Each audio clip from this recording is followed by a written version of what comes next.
I've got the final word on the Fox News Rundown. Former President Trump will be back in court this morning in New York for day 17 of his first criminal trial. And he may say something like this before going in, like yesterday. This trial is rigged.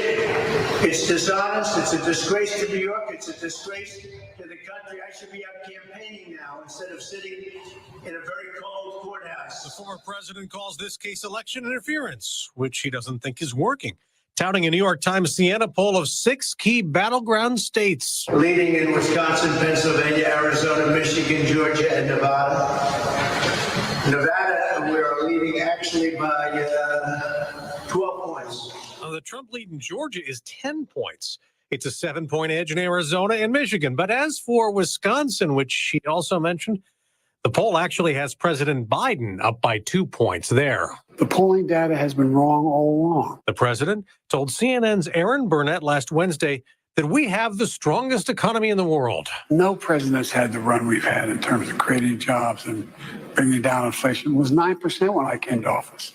9%. But look, people have a right to be concerned. Well, President Biden is wrong about that inflation data. It was just over 1% when he took office in 2021, then surged to 9% at its peak in June of 22. It's come down since, but has ticked up a bit lately. We'll get the April price report tomorrow. But as for those polls showing former President Trump ahead, yeah, he's leading. On the other hand, Biden doesn't need to win all those states to retain the White House. Darren Shaw is a professor at the University of Texas, Austin, co-director of the Fox News poll and a member of the Fox News decision desk. If he wins Pennsylvania, which he's not in this set of polls, he's very close. He's 3 points down. If he wins Pennsylvania, he only really needs to pick up one out of Michigan or Wisconsin. So I think, interestingly, the focus is really shifting to those blue wall states that, that's the phrase that Hillary used in 2016, those upper Midwest states.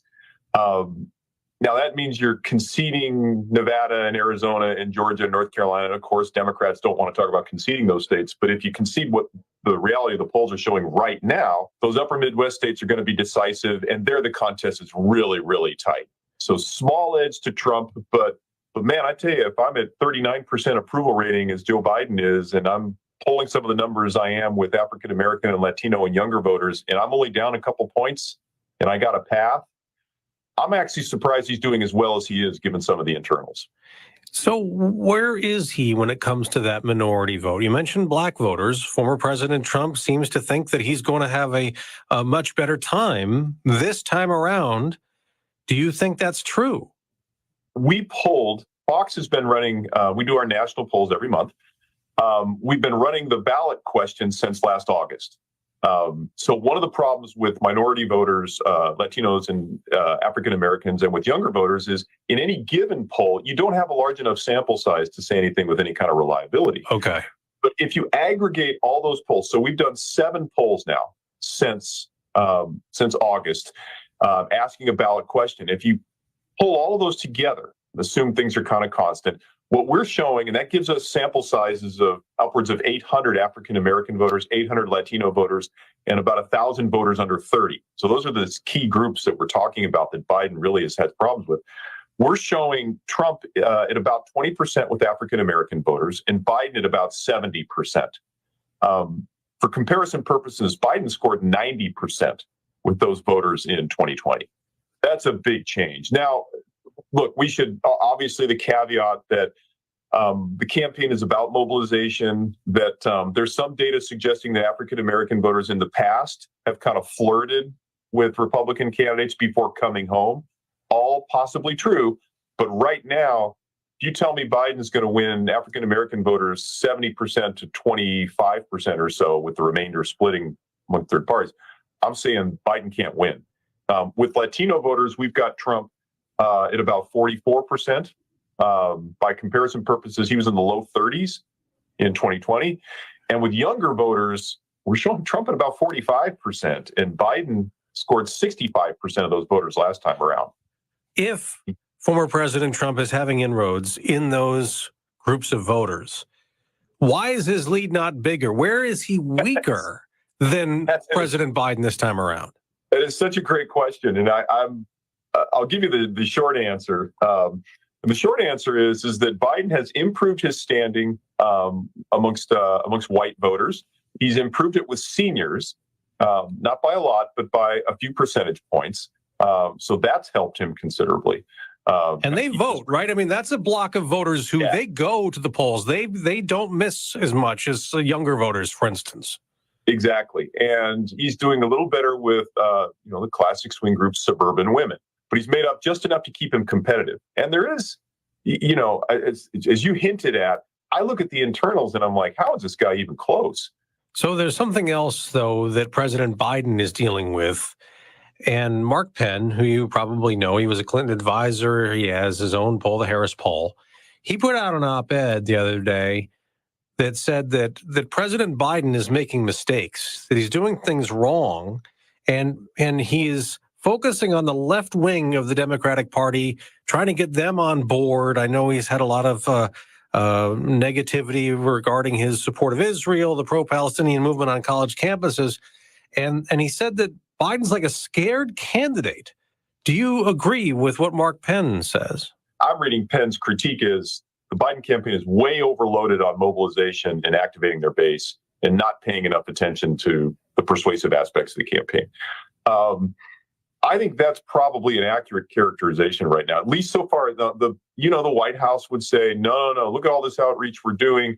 Look at how we're selling, the infrastructure plan and all these, activities that are broadly popular, all these accomplishments that are broadly popular. We're doing that. Sure, I think they are in some ways, but that's not the message that's coming out. What's making the headlines are these strong moves towards the base, these concessions to make sure that his base is locked down. You mentioned the movement towards Palestine and, basically kind of saying he's very open to a ceasefire, would like to see a ceasefire. That's the sort of stuff that's grabbing attention. And so, it's tough to do both those things at the same time. And guess what? The persuasive stuff is not what's grabbing headlines. So most voters are looking at him and saying, he sure looks like he's catering to his left-wing base. 25 weeks before the election, we have a very different kind of matchup this year. This is like a movie sequel. We know all the characters. Everybody knows former President Trump and everybody knows President Biden. Who's still undecided? What makes somebody undecided at this point? I think there's this notion, I have this kind of game I play with my students where we talk about independent voters, undecided voters. And the classic characterization of these voters is that, they like one candidate on one set of issues, or they like some traits that one candidate has, but they also like the other candidate on another set of issues, or they like what they bring to the table in terms of personality, and they're conflicted. That's actually not what we find when we look at swing voters empirically, or what we call peripheral voters, voters who don't necessarily show up for every election, but probably show up for the presidential. Instead, what we find is they're not that interested, they're not that engaged, they're not that involved. So believe it or not, I think there's a cachet of voters out there, let's just ballpark it and say 5 to 7%, who don't have strong opinions. So your point is right. They know something about how could you not know something about these? Right. But they're possibly open for persuasion about what's going to happen in the next 4 years. And so I think the contest right now in a lot of ways is you got a Biden administration that has a lot of issue baggage. People think that they haven't addressed certain issues, border security, inflation, foreign policy, that they've had some perceived failures. Then you've got a Trump administration where people might have been kind of happier with them on issues. And it'll be interesting because I think those administrations have different tasks. I think Trump's problem is people think, well, we kind of like what he did on some policies, but he's got a big mouth. He was way overly aggressive. He tweeted in the middle of the night, et cetera. With Biden, it's, does he even have a plan? Is he even aware of how much a box of Cheerios costs these days? It'll be interesting to see if the campaigns can fundamentally come to grips with those two different tasks. Yeah, when it comes to the economy, I mean, a lot of surveys give former President Trump the advantage. People liked his policies or have the impression that he was better on the economy than President Biden's been, and inflation seems to be creeping back up. That's not good for the president. If those numbers keep going up as we get toward November, that's very hard to overcome, would you think? It's one thing to say, hey, we've taken these steps and we think they're going to be effective, or we have a plan. It's another to look people in the eye and say, you're essentially not getting it. You don't understand how good the economy is. At some point, the White House has to come to grips with that fundamental issue, right? How do you take credit and say, well, we're underrated on the economy without insulting people by saying they're stupid for feeling the pinch of prices at the pump or prices at the grocery store? I'm not sure. I think, we mentioned 25 weeks. I think time is running out on the administration to recast people's appraisals of how they've handled the economy. The Trump legal issues. The trial continues in New York. There are these 3 other criminal cases pending.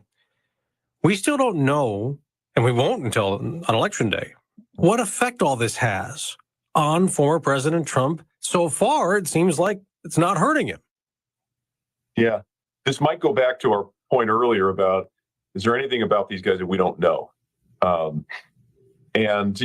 What's interesting is that of these 4 cases, so the January 6th case, the files case, documents from the White House, the Georgia election interference case, and this odd federal election campaign finance payoff to a porn star case in Manhattan, only the last one of these seems to be moving forward before the election.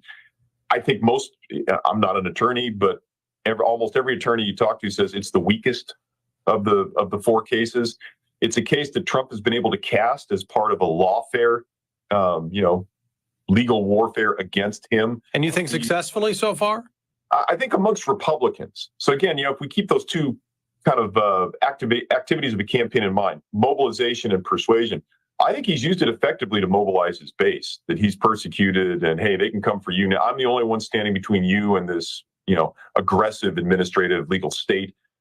But I still remain unconvinced about what the impact is going to be with respect to these undecided, unaffiliated voters. Are they going to look at this and they're going to see somebody who's been unfairly prosecuted? Are they going to see a guy with sketchy, moral and ethical standards who's being called on the carpet for that? I'm not so sure.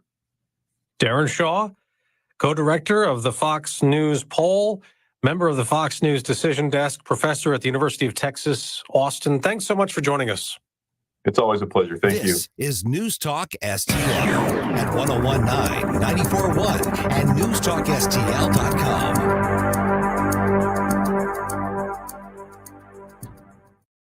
Hi, I'm Henry Winkler. My eyes are very important to me. My eyes connect me with everything I love. I loved my late father-in-law dearly. He always lit up a room, but his vision dimmed with age. He had age-related macular degeneration, or AMD. And since partnering with Apellis, I've learned there's an advanced form of dry AMD called geographic atrophy, or GA. His struggle with vision loss made me want to help others know about GA's warning signs. For some, colors appear dull or washed out. For others, hazy or blurred vision make it hard to see details, like fine print on price tags. Many have trouble seeing in the dark, making driving at night difficult. GA gets worse over time and cannot be reversed.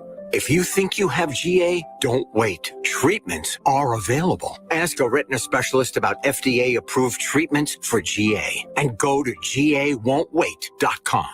Why is Navage perfect for allergy sufferers? Rhino Systems Medical Director Dr. Howard Levine explains. If someone's exposed to allergens, they can get rid of those immediately by washing out the nose. Navage works by pulling saline in one nostril through the nose and out the other nostril, sucking out allergens, mucus, dust, and germs. Experience on-the-spot relief so you can breathe easier, sleep better, and feel healthier. Navage is available at Sam's Club, Walmart, Walgreens, CVS, or online at Navage.com. Navage, breathe easy. Do you have over $10,000 in credit card debt? If you're feeling the financial impact with unprecedented economic challenges, DebtBlue is here for you. With DebtBlue's Success Guarantee, you pay nothing unless your debt is reduced or completely resolved. I'm just living sky high right now. I'm very thankful for it, and the team at DebtBlue are phenomenal. They're able to work with you. They're great. Call for your free debt resolution information now. 800-200-6895. 800-200-6895. Columbo and Katie. A Columbia University student tore up her diploma on stage at graduation. I'm sure that scored points with future employers. We'll get you the latest news Tuesday. Plus, we'll talk to Crane Durham at 2:20. Weekdays at 2 on News Talk STL. Hey, Tony Colombo here for Gutter Pros. When Christine and I bought our new house, we knew the gutters were an issue. And after meeting the Gutter Pros team, we knew that they were right for us. Gutter Pros is your all-in-one gutter service team that offers a variety of affordable solutions. And they even offer free estimates, so there's no cost to you to find out if they are right for your home, just like they were for ours. If you're having a problem with your gutters, contact the Gutter Pros now, because with Gutter Pros, water goes where they tell it to. Call them at 314-656-7195 or visit gutterpros.com. Replacing your roof is always a big deal and a big decision. That's why I want you to call my friends, the folks that we've trusted with our homestead, Eureka Contracting and Roofing. 636-938-ROOF. That's 636-938-ROOF. They are veteran-owned, over 30 years of experience in the construction and insurance industry. They'll replace 100% of your roof, siding, fascia, and gutters. They'll come to you with a personal consultation. Give them a call anytime that Mother Nature strikes you. 636-938-ROOF. Available 24/7 at eurekacontracting.com. That's eurekacontracting.com. Honesty, integrity, humility, purpose. We're looking for people that share these values. As an officer in the Springfield, Missouri Police Department, you'll train in a state-of-the-art facility, learn special skills, and most importantly, learn that being humble through it all builds a better community. Our next training academy starts soon. Work hard and dedicate yourself to the craft, and I promise you'll have some amazing opportunities. Visit gospd.com for more information. That's gospd.com. Brought to you by the Springfield, Missouri Police Department.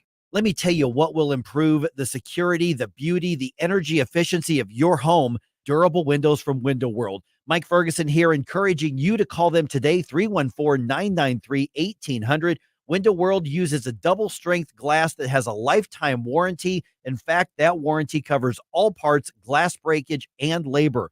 Call them today. Find out what they can do for you. 314-993-1800. Once again, 314-993-1800. The left, for months now, one by one, have been begging for a civil war. Every caller gets their say. We got to stop and not put these officers in situations where they feel like they have to overreact. And whether you agree, we have to assume some responsibility, because I'm a black man, or disagree, I think you're politically wrong. I do not need athletes to tell me. You're invited to join the conversation. Thank you for canceling all your games. Now I get it. 101.9 and 94.1 News Talk STL. Wildest ride you've ever witnessed. It's all of the above, and it's about to go down. Yeah! Let's go! Woo! The All-Star Race from North Wilkesboro, Sunday at 8 Eastern on FS1. Now, a look at what's happening from the Fox News Rundown. Good morning. It's Tuesday, May 14th. I'm Ted Lindner. This is the Fox News Rundown. Michael Cohen taking the witness stand in Donald Trump's hush money trial Monday. His former lawyer saying the 45th president was part of a scheme to stifle stories that could threaten his 2016 campaign. Cohen expected to be back on the stand today, where he'll answer questions from Donald Trump's lawyers. And Secretary of State Antony Blinken in Kyiv today on an unannounced diplomatic mission to reemphasize American support for Ukraine as the war continues. I'm Ted Lindner. This is the Fox News Rundown. This is the Fox News Rundown.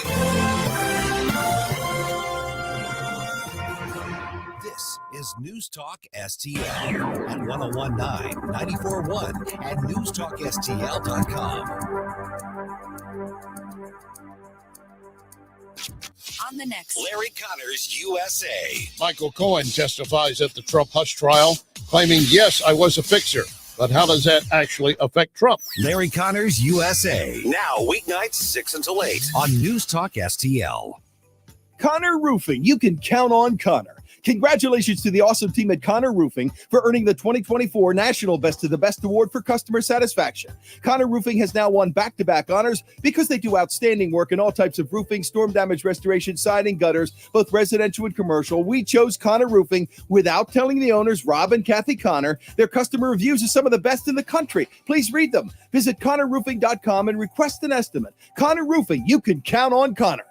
Is your retirement income at risk if you or your spouse needs nursing home or in-home care? Hi, I'm Eric Robert, Director of Investments with the ClearPath Wealth Management Group at Stifel and host of On the Money, Saturday mornings at 9 on News Talk STL 101.9. The cost of long-term care is one of the biggest risks in retirement planning. For many retirees, a single nursing home stay can cause a significant reduction in assets that can permanently reduce your retirement income. Fortunately, there are affordable and flexible options available today that can help you manage the cost of long-term care. Our team can help you address the risks relevant to your retirement, including long-term care. To schedule your free retirement plan consultation, go to clearpathinvesting.com. That's clearpathinvesting.com, or call us at 636-695-2650. That's clearpathinvesting.com or 636-695-2650. Stiefel Nicholas and Company Incorporated, member SIPC and NYSE. Hey, it's Tony Colombo for the cleaning pros at Zero Res. Zero Res knows there's nothing more important than the health of your family, and the health of your home has a direct impact on that, and that's why they have this great offer for the month of May. Book a cleaning now and mention the Colombo special, and you'll get 3 rooms of carpet cleaned starting at just $129. Plus, you can take $50 off your air duct cleaning. Keep your home clean and healthy with the pros at Zero Res. Just mention the Colombo special when you call 314-474-2020 or when you book online at ZeroResSTL.com. The O'Reilly Update, brought to you by Seavers JCB. Visit them at their St. Peter's location. Bill O'Reilly here, and I'm warming up. Stand by for the O'Reilly Update Morning Edition. But first, you can now watch new episodes of the No Spin News live on Samsung TV Plus. Tune in each weeknight at 8 p.m. on the First TV for breaking news, honest analysis, and the best election coverage in America. Please join me, Bill O'Reilly, at the First TV, now available on Samsung TV Plus. Start watching today on your Samsung television, Galaxy devices, or the Samsung TV Plus mobile app. Check out the No Spin News each weeknight at 8 p.m. on the First TV, Samsung TV Plus.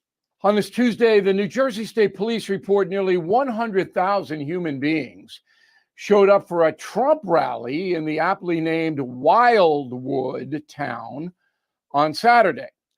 To quote Hyman Roth to Michael Corleone in Godfather 2, what does this tell you, Michael? Well, a number of things. First, President Biden couldn't get that kind of a crowd, even if he forgave everyone's credit card debt who showed up. Secondly, New Jersey's a blue state. It's not Texas. So a Republican candidate scoring there is significant. Then there's the bogus New York City trial. Doesn't seem to have held the crowd back, does it? If Stormy Daniels was performing in South Jersey, how many would have shown up? Maybe her cat. And how about Manhattan District Attorney Alvin Bragg? Do you think he would draw a crowd? Donald Trump is actually winning the pre-election, despite the corrupt forces arrayed against him. It is kind of astonishing. One danger, however, this kind of rally turnout tends to embolden Mr. Trump. He gets wound up. He may get over enthusiastic, but most of all, he gets emboldened. Not sure he needs more bold. Back after this. If you own a vehicle with less than 200,000 miles, listen up. CarShield is a low-cost monthly vehicle protection plan now available to you. This protection plan is at an all-time low price. Please call 800-925-7584 for a free quote. Drivers who activate today will also receive free roadside assistance and towing at no additional cost. That is 800-925-7584 right now.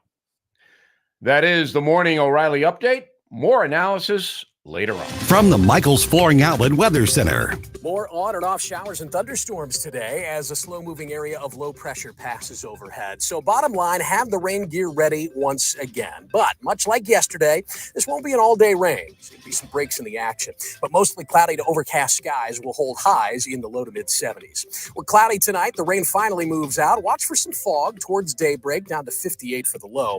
Looks like Wednesday may be the only dry day we get this work week. Partly cloudy tomorrow and 77. That's your First Alert forecast. I'm meteorologist Matt Chambers. In school sports, it's easy to see the wins, the moments that make headlines. but there's so much work that goes unseen for any of it to happen. My name is Phil Risen, and I'm the Executive Director of the National Interscholastic Athletic Administrators Association.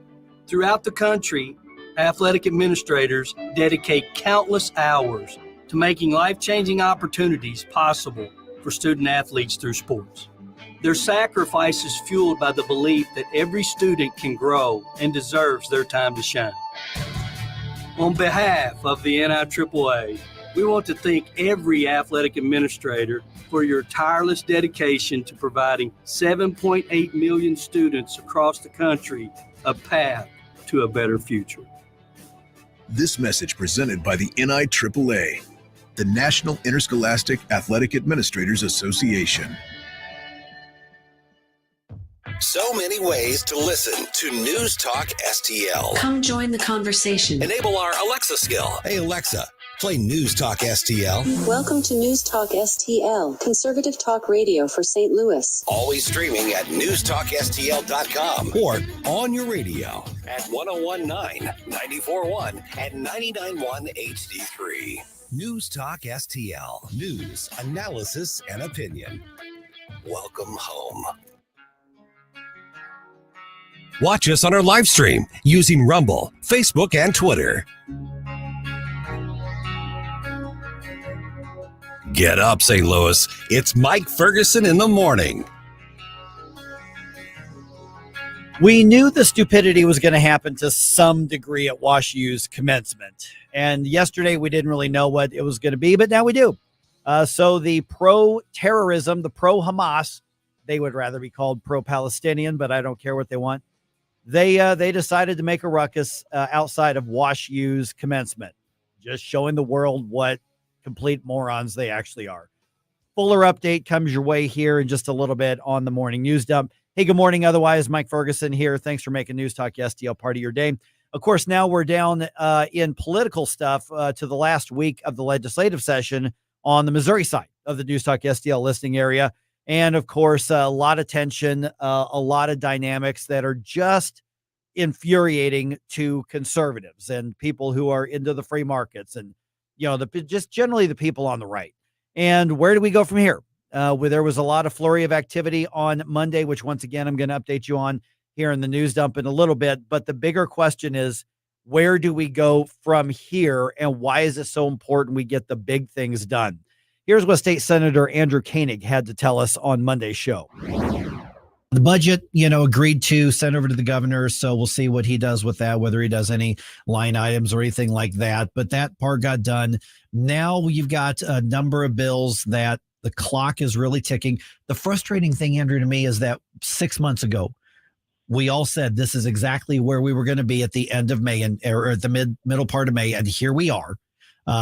One of the biggest issues, initial petition reform, still hanging in the balance.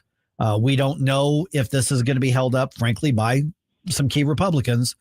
And the Freedom Caucus, you all sounded the alarm on this in the first days of the legislative session, saying we don't want this to get down to the last day, but that's where we are right now.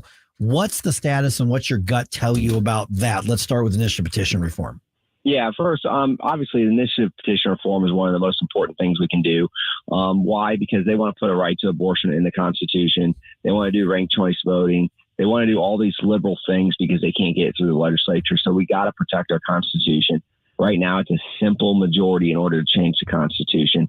And so we want to make that higher threshold. Compare that with the U.S. Constitution, you have to have 3/4 of the states, almost 75% of the states, in order to ratify a constitutional amendment. And so it should be much higher than a simple majority. Now, the problem that we had is it was brought up earlier in session several months ago. And when it was brought up, we couldn't get 18 Republicans to stay to meet a quorum after 21 hours. And so the provision, it got a stripped down version, got sent to the House. The House loaded it back up with some good stuff, citizen voting, no foreign interference into our elections from foreign governments, and they sent it back to the Senate. Right now, we have two options. We have two vehicles. We have a House version, HJR 86. We have the Senate version that we passed earlier in session that was stripped down, and that's SJR 74. I believe we will get initiative petition reform done. I'm very optimistic that we'll get it done.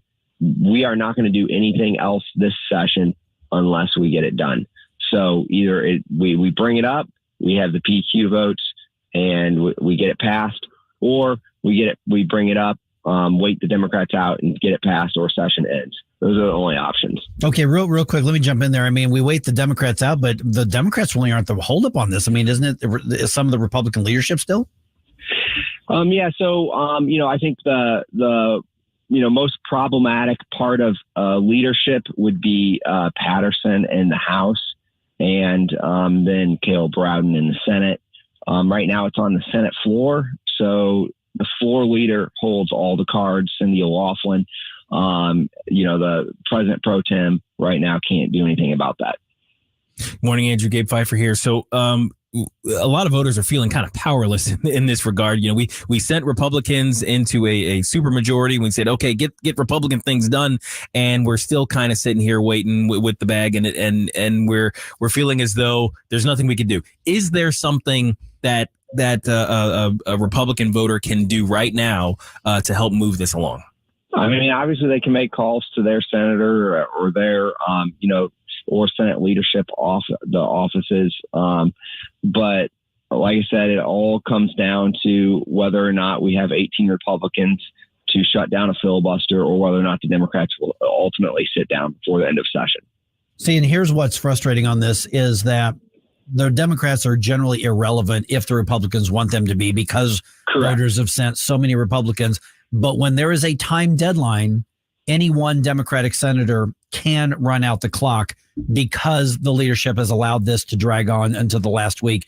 And so I think that's where so much of the conservative frustration, is right now. Part of the problem is we have 24 Republicans, and there's about 6 or 7 Republicans that refuse to shut down a filibuster under any circumstance.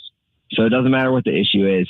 And I believe that's not the correct way of going about things, because, when I passed the heartbeat bill, the reason I was able to get it done in the last week of session is because there was a threat of the filibuster.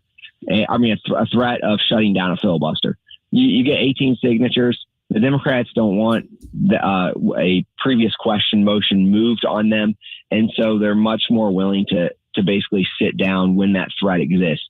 But if that threat doesn't exist from the outset, then why wouldn't the Democrats just continue to filibuster?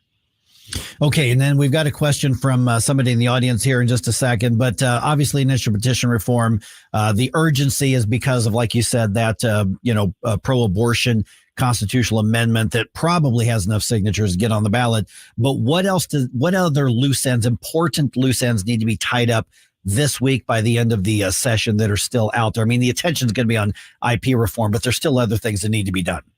Yeah, I mean, we passed last week. The Senate passed an anti-eviction moratorium, anti-squatters bill. I believe this is is critical of personal property rights.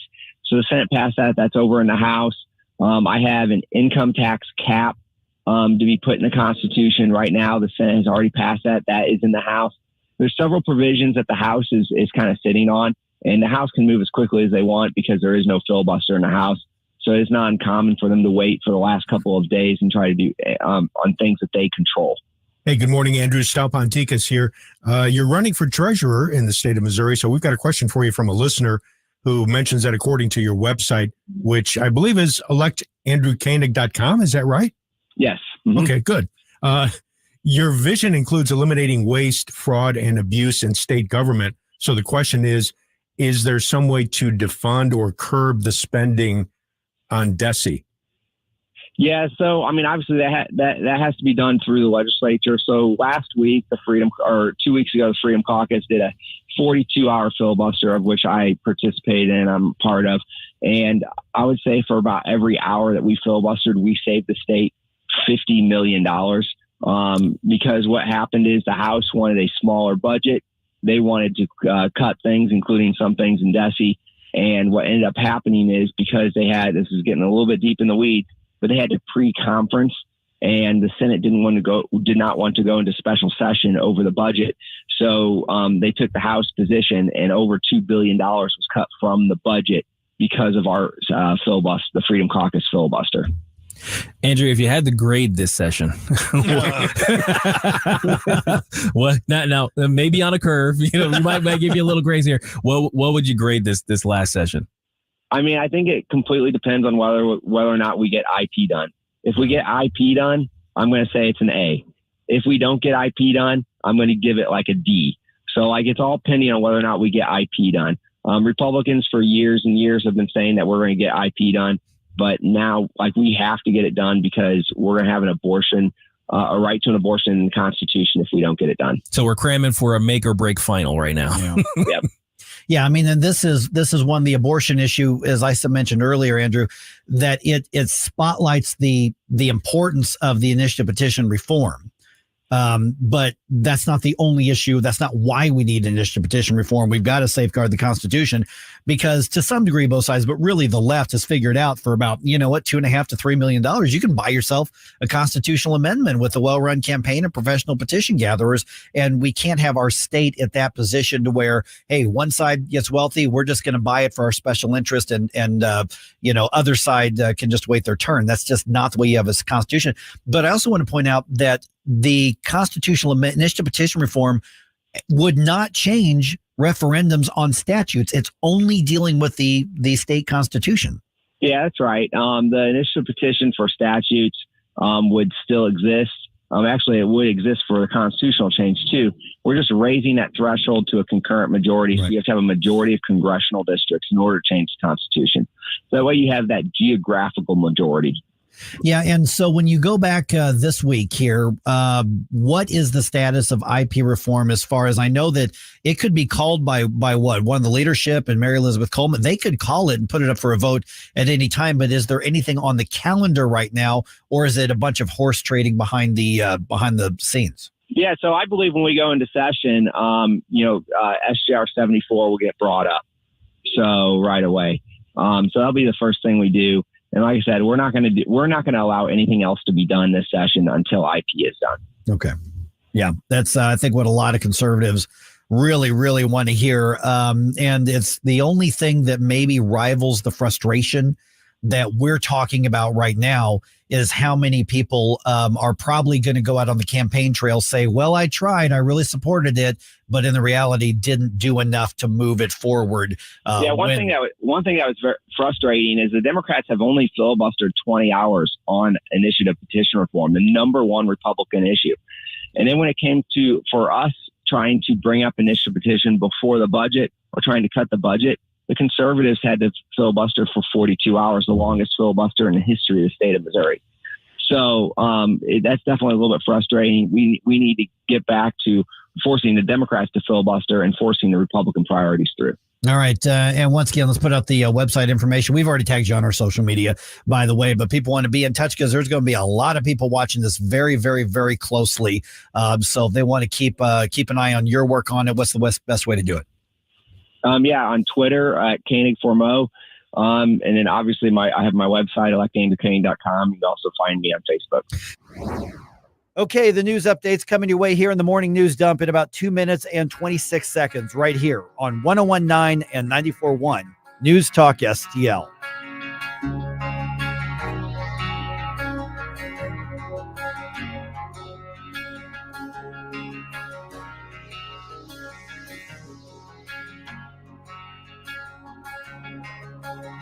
Like us on Facebook at News Talk STL.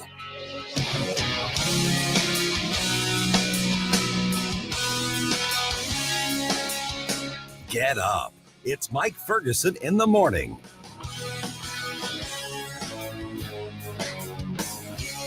Number one for live and local conservative talk. We need accurate information on this election. 101.9 and 94.1. I follow the news pretty much throughout the day. St. Louis is number one for conservative talk. News Talk STL. To all our incredible supporters, we at the David Dorn Foundation say thank you. Your 5-star online reviews that you recently posted are beacons of encouragement on our mission to assist first responders. And a shout out to Steve Katraba, who reviewed us with these powerful words. The Dorn Foundation continues to fill a need in the public safety community and thereby to the public. Steve, your words are more than a review.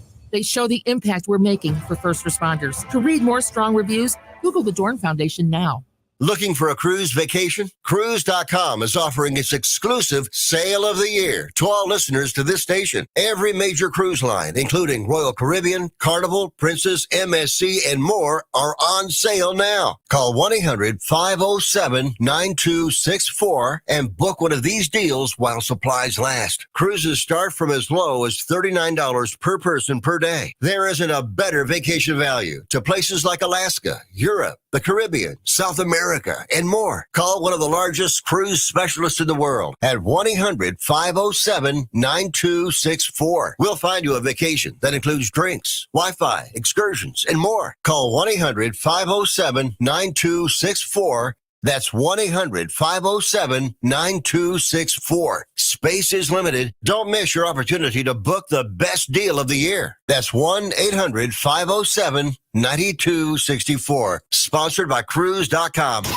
Hey, thank you very much for taking my call. News, analysis, opinion. Yes, I just want you to know what a breath of fresh air you people are. 101.9 and 94.1 News Talk STL. Hi, it's Randy Tobler here. Pour a big cup of coffee and catch my show every Saturday morning from 6 to 9. Right now, it's back to Mike Ferguson in the morning here on News Talk STL.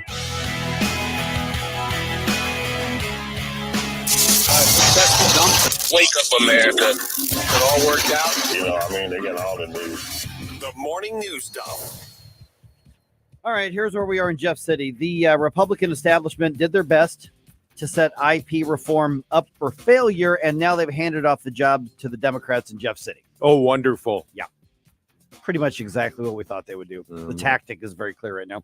And also, as expected, anti-Semitic bigots make their voice heard at WashU's graduation. But it does look like WashU kept the damage as minimal as possible to the actual ceremony.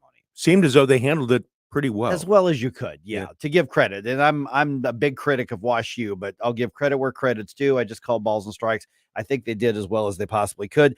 And a music legend from St. Louis passes away. Oh, okay. Yeah, that's the news I woke up to this morning. All right, it is 5:50 right now. I'm Mike. All right, establishment Republicans delayed initiative petition reform. We've been talking about that for, 5 months now. And now Democrats in the Missouri Senate have a chance to kill it off. So think of it as a track meet where somebody's carrying the baton and they hand it off to somebody else, and somebody in a red tracksuit hands it off to somebody in a blue tracksuit. That's what's going on right now.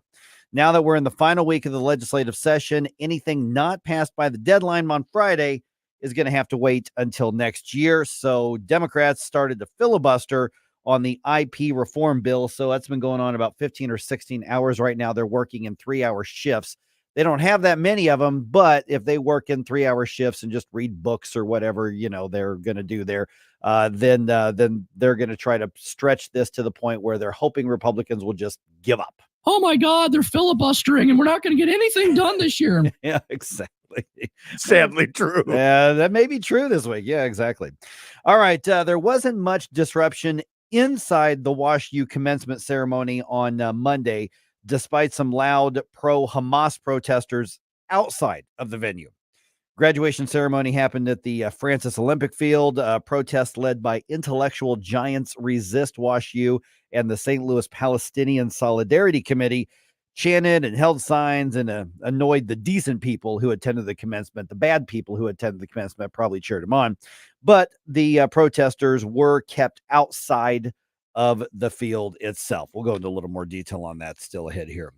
All right. President Biden withholding a shipment of aid from Israel until Israel's military gives them a plan that the White House says they're going to approve to deal with going after Hamas.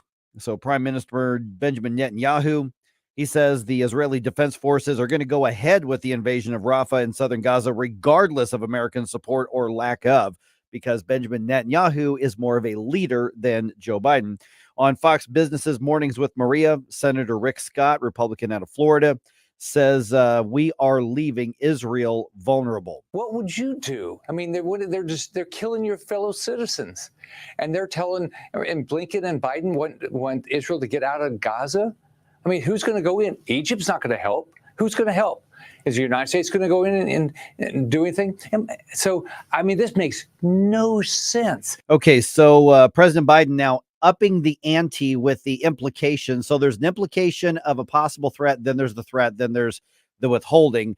So President Biden now says Benjamin Netanyahu has not yet crossed his, meaning the president's, red line, and the U.S. will continue to support Israel's Iron Dome defense system, at least for now.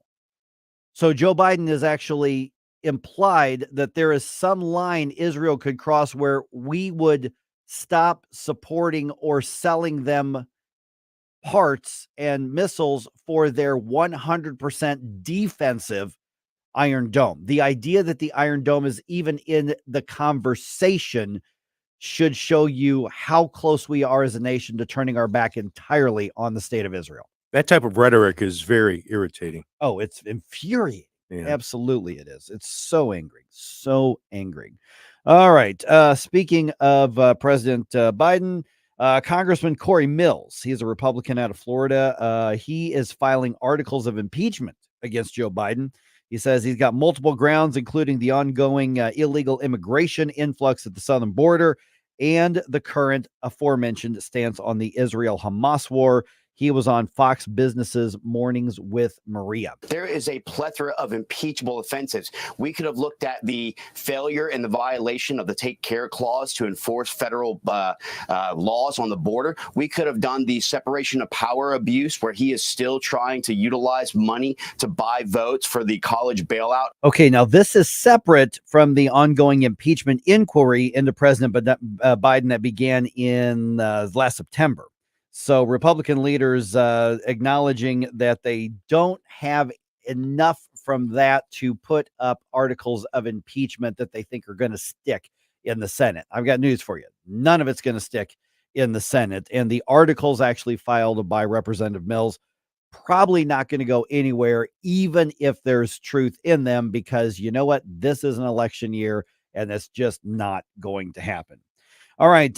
Maryland Governor Wes Moore was discussing his region's future after the collapse of the Francis Scott Key Bridge. We haven't actually updated on that one in quite a while here. No, we haven't. Yeah, he emphasized that rebuilding the bridge is absolutely crucial. Of course, his concern is the economy of Maryland, but the reality is it's really important to that entire region. Rebuilding the Francis Scott Key Bridge is not about nostalgia. It's about necessity. This is a critical artery of commerce at the Port of Baltimore and all along the I-95 corridor. We need this bridge rebuilt, and we need to get it done with full congressional support. All right. None of that is wrong. Everything you just said in that clip is correct. Mm-hmm. Yeah, it's crucial. And it's an interstate system as well. So there actually is a legitimate role for the federal government to get in there. Rebuilding the bridge is estimated to cost at least $3 billion, which means it'll cost $3.5 billion. The bridge collapsed after a cargo ship crashed into it. That was back in late March. And so all that debris, and unfortunately the bodies of the remaining workers who were thrown into the water are still under the water there, but they do have shipping lanes open. So commerce has been reopened for cargo ships, but that was a major artery just on traffic. And we talk about people driving their cars. You're also talking about 18-wheelers and shipments and all that sort of thing as well. Month and a half already, going on 2 months. Oh my goodness. Yeah. All right. Well, this was one of the first things that I woke up to this morning, is that we had a local musical legend pass away. Here's a little clip from his history. And now, from our own wonderful band at Saturday Night Live, here's David Sanborn.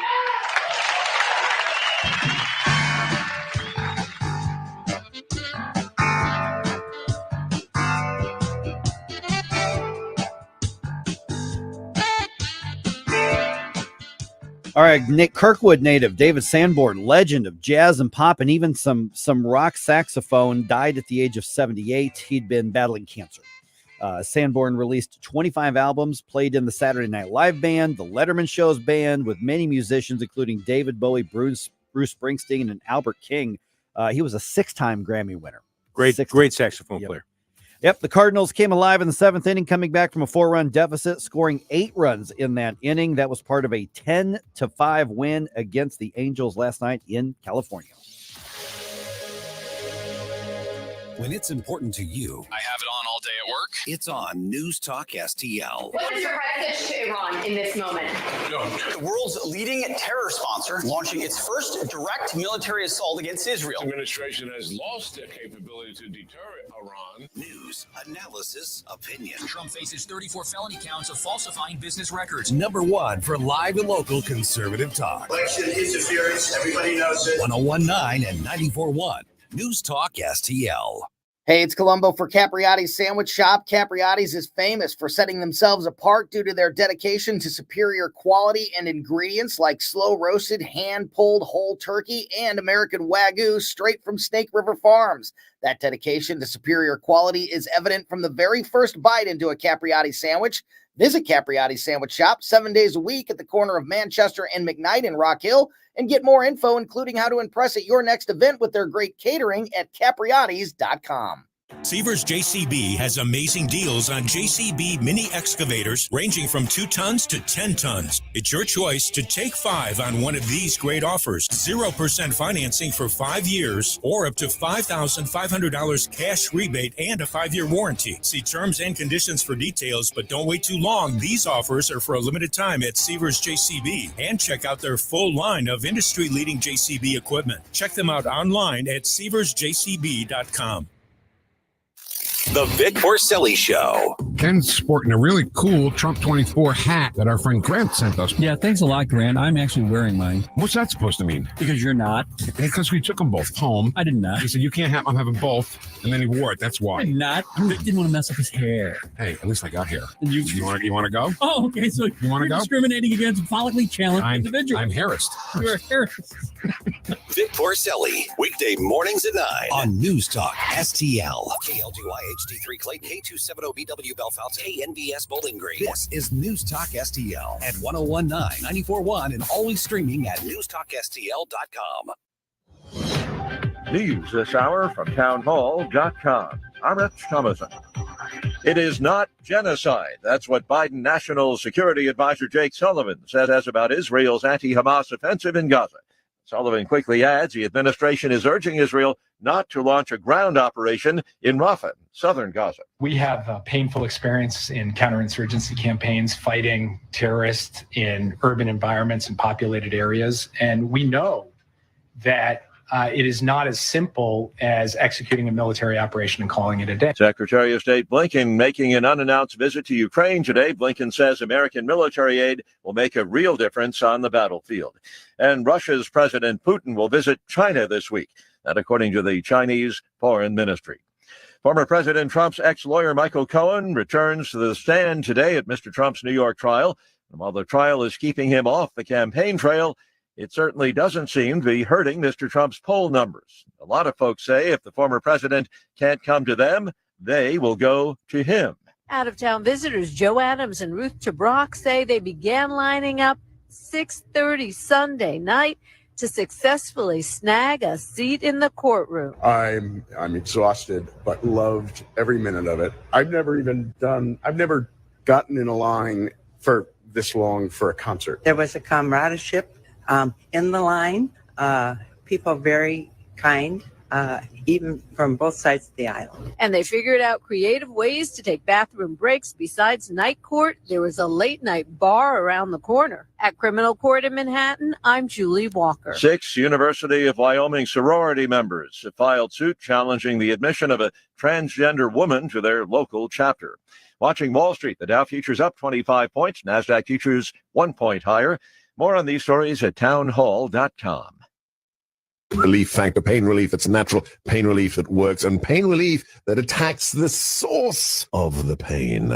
That's the experience of tens of thousands of Americans who are taking Relief Factor right now. See their incredible video endorsements at relieffactor.com and then order your 3-week quick starter pack for just $19.95. That's less than $1 a day. Find out if it can work for you like it works for me by ordering your 3-week quick starter pack today. Relieffactor.com, relieffactor.com. Be the next success story. At Progressive, we know money can't buy happiness, But money did buy your boat, where you find peace fishing, unlike at home with 3 teenage daughters.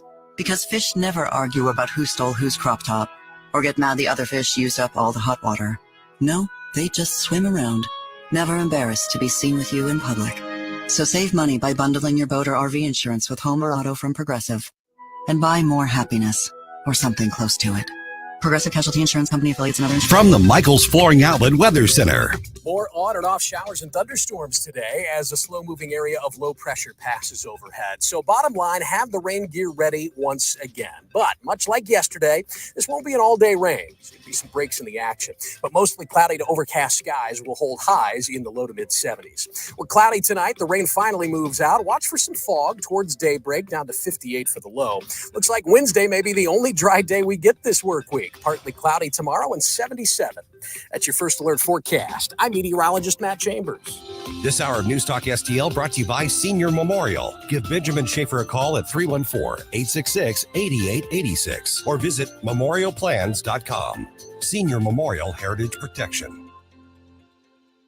Greece is cheap. But the airfare costs a fortune. Paris? Not much closer. And again, airfare. What about Puerto Vallarta? Let's face it, flying anywhere is just too expensive. Wait, what's this? Low-cost airlines. With one call to low-cost airlines, you'll drastically slash your travel costs. We're talking insanely low airline prices to any of your favorite destinations. Where would you like to go? London, Rome, Costa Rica, Australia? Wow, that's cheap. So why wait? Call now to learn how crazy cheap it is to fly anywhere in the U.S. or international. Our prices are so low, we can't publish them. The only way to get them is to call to instantly hear the most amazing best deals on airline travel. It's that easy. So call now and start packing. 800-515-2397. 800-515-2397. 800-515-2397. That's 800-515-2397. Whether at home or at work, you're mobile. So when you're mobile, stay mobile. Keep St. Louis's home for conservative talk with you wherever you go. Download the News Talk STL app in the App Store or at newstalkstl.com. Mike Ferguson. I'm the world's heavyweight wrestling champion. Gabe Pfeiffer. I'm Batman. Get up, in case you hear the alarm. Get up. I want to be clear. I'm not going nuts. Mike Ferguson in the morning on News Talk STL.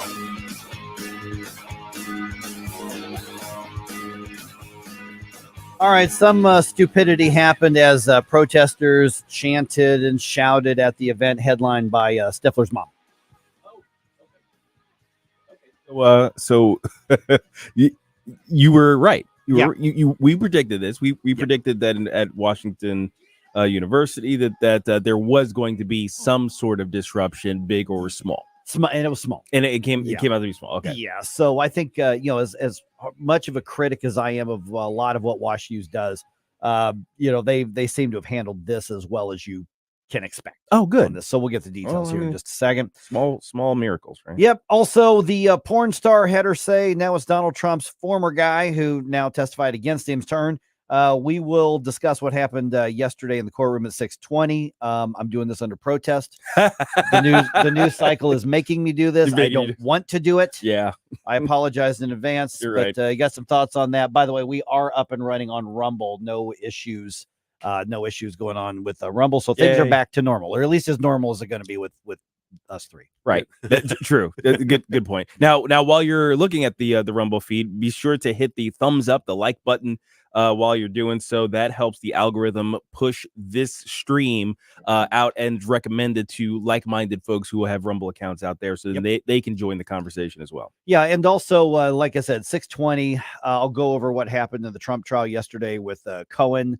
Of course, that follows up the Stormy Daniels thing. And then if you got some thoughts on that, feel free to get involved at 314-912-1019, or you can send your notes on social media, and we'll try to get to as many of those as we can. Good morning, fellow Rumblers. Yes, News Talk Rumblers. That's right. All right, WashU generally contained the terrorism sympathizing protesters. Okay, generally managed to. It doesn't look like there were any disruptions within the commencement itself. There were some students who got up and walked out. Oh, okay. Walkouts or whatever. Yeah, exactly. Your presence is not required. No, it's not necessary. Hey, guess what? They got your money. They don't care that you left a little bit early. Right. They really don't. Commencement is actually for you. Yeah. So you leave and it's just like, I don't care about the thing that I paid for. Yeah, well, and the other thing still is paying for, and we'll be paying for and the want next you to who pay knows for how many years. But here's the other part of this: is that when you go and stomp around, you're basically claiming, "Look how important I am." Right. I have something to say. Never mind that the 3,000 other graduates there, or whatever it is that they had there, their day is now. You're commandeering their day. Right. But this is typical entitlement, young leftist thinking. Yes. Is I am young, I am leftist, and what my feelings are overruns the needs or feelings of anybody else around me or in the world. Yes. And the thing is, this is decidedly different than, let's say, if I'm at a church and I hear something that I don't like coming out of the pew. I mean, not that something that tests me, because that's what the Bible's supposed to do, right. but something that is basically, antithetical to Christianity. If I hear any of that garbage, I'm going to get up and walk out. But that's because it's something I wasn't expecting. If you come to your graduation, pretty much everything's going to be like you expect. You know who the speakers are. You know all of it's going to go the way you expect it. So you showing up just to walk out, that is obviously a show. Yeah, that's a show. That's a virtue signal. Exactly. By the way, have you ever walked out of a church service? I have. I have not. I've been lucky enough not to have gotten to that position. I actually have walked out of a couple of church services. I wasn't members of wasn't a member of the church. I just I can't. I'm not gonna. You're not gonna sit here. I wasn't stomping out. I wasn't making a scene of it. I'm just I'm not gonna listen to this anymore. No, so it wasn't due to illness. It was not due to illness. It was due to some very, very bad theology. Yes. I have wanted to walk out many other times of different churches, but I didn't. So, all right. So that's where here's the thing: is that these, these 22, 23-year-olds, 21-year-olds in some case, they really think they're important. They really think that what they're doing matters. Oh, and what of course. they really think, and some of them. I mean, I don't know how you could be that dumb. I mean, at Washington University, it's supposed to be the Harvard of the Midwest. But what we're seeing is the student. Did you see the student from Columbia University walked across the stage to get her diploma? Oh, and then ripped it up. And I'm like, and she was in zip ties. She zip tied herself, so she was walking in with her zip tied hands over her big fat head. And I would have just tripped her. Yes, I would be if I was on the dais of any of these things. I would be petty AF. I would have tripped her and watched her struggle like a woolly worm trying to get up. I mean, I don't think. And if I'm her parents, I'm totally embarrassed. Oh yeah. When I saw that, I couldn't believe it. And even if her parents didn't pay for her education, if somebody else did or she had a scholarship, she embarrassed herself. She may or may not get an invitation to Thanksgiving. Well, yeah, that's the thing. In my household, when I was growing up, is that you don't do things to embarrass the family. Right. Like that was actually a thing, back in the day. So yeah, if oh my gosh, I could not imagine. My dad would probably come on the stage and beat me as in front of everybody as an example. Just FYI. Oh man. So yeah, we're gonna see us next week or two, whereas the rest of the commencement happens. And the thing is that a few weeks from now, nobody's gonna remember that you stomped out, and someday you're gonna look back and that special day wasn't so special. Yeah. She busted her butt for 4 years, or who knows how many years. Supposedly. Yeah. And to do that as a wrap up to her education at that institution, that's awful. Yeah, I always and these days now I'm questioning how much butt breaking was going on there, because some of these degrees and some of the papers coming out, it's like it's like you might as well have had Chat GPT regurgitate every feminist paper in the last 20 years and make a concise statement, a summary of it, and that's your doctoral thesis, right? And the thing is, though, who I really feel bad for. I don't feel bad that they're going to look back and say, "Man, I kind of ruined my graduation." Oh, I feel bad for everybody else, all the students who just went to school, did work hard, finished their stuff, got their degree. Yep. But what's in the news? Well, these lunatics who literally are supporting a terrorist organization Mhm. decided to disrupt, and that's what the headlines were. It's pretty crazy. Yeah.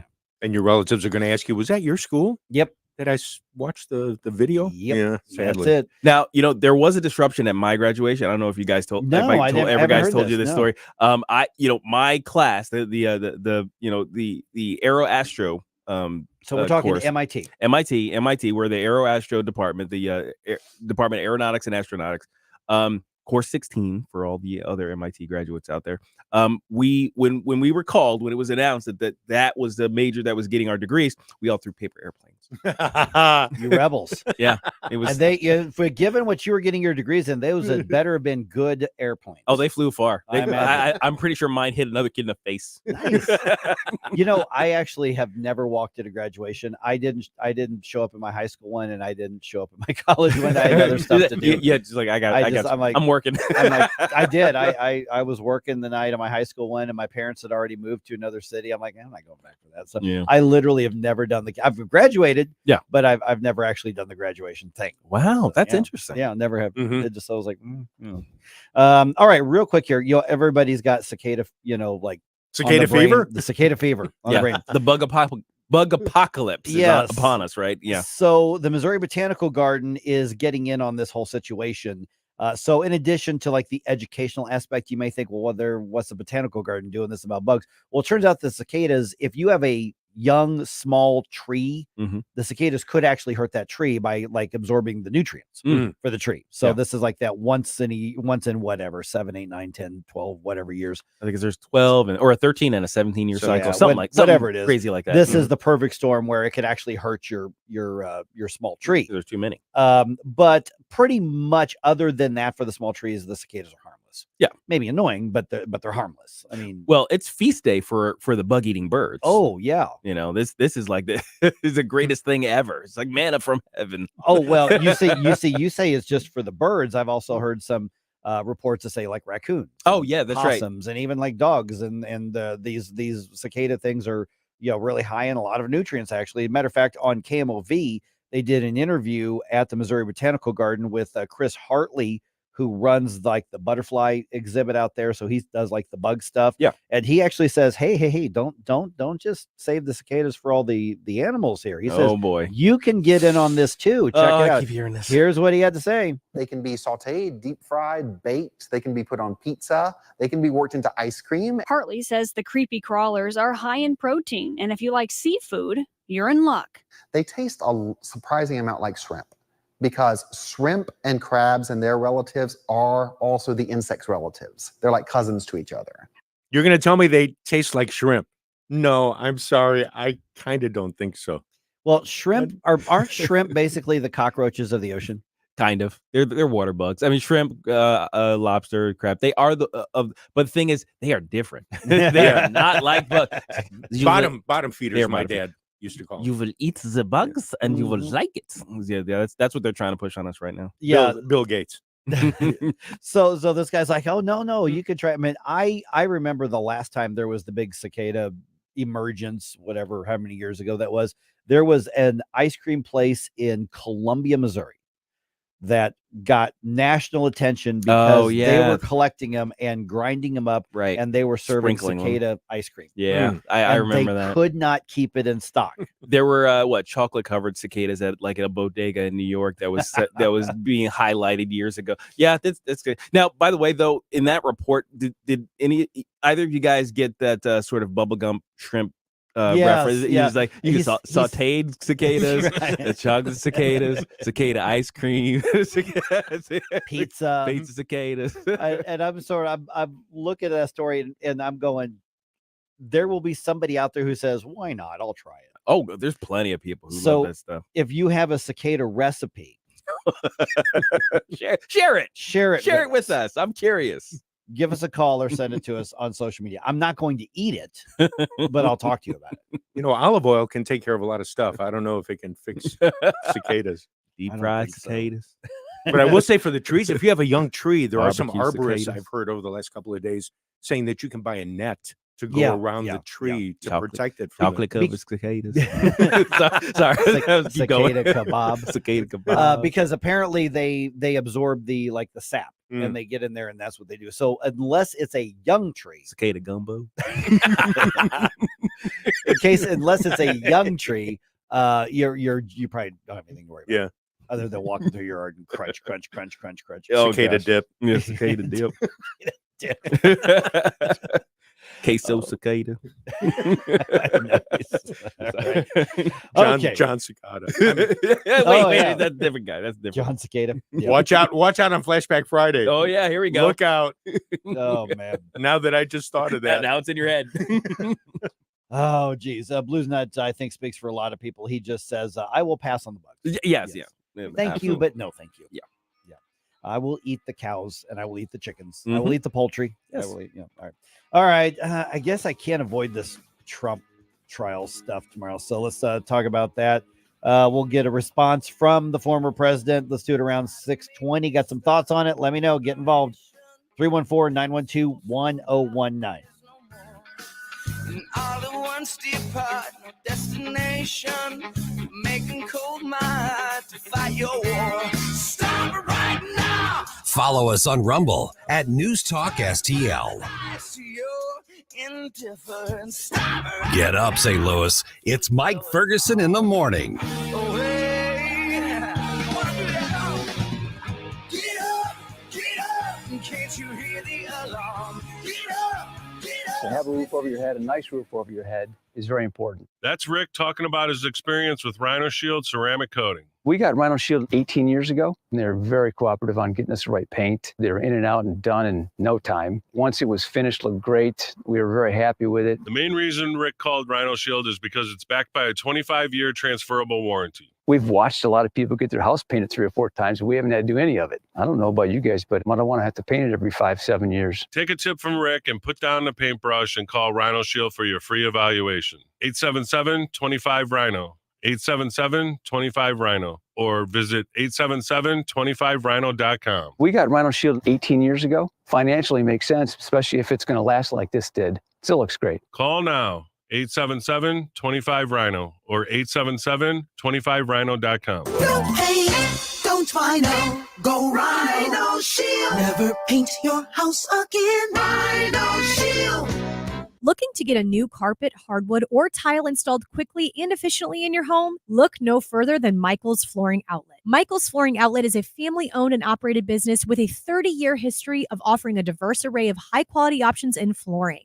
My parents and in-laws used Michael's to rip up their old carpet and replace it. They are both happy with the product and installation from Michael's. You can shop at one of their 3 locations in Creve Coeur, Darting Prairie, or St. Peters, or you can check them out at igotfloored.com. That's igotfloored.com. This hour of Mike Ferguson in the morning is brought to you by Stifel. Request a portfolio review from your Stifel financial advisor at stifel.com. That's STIFEL.com.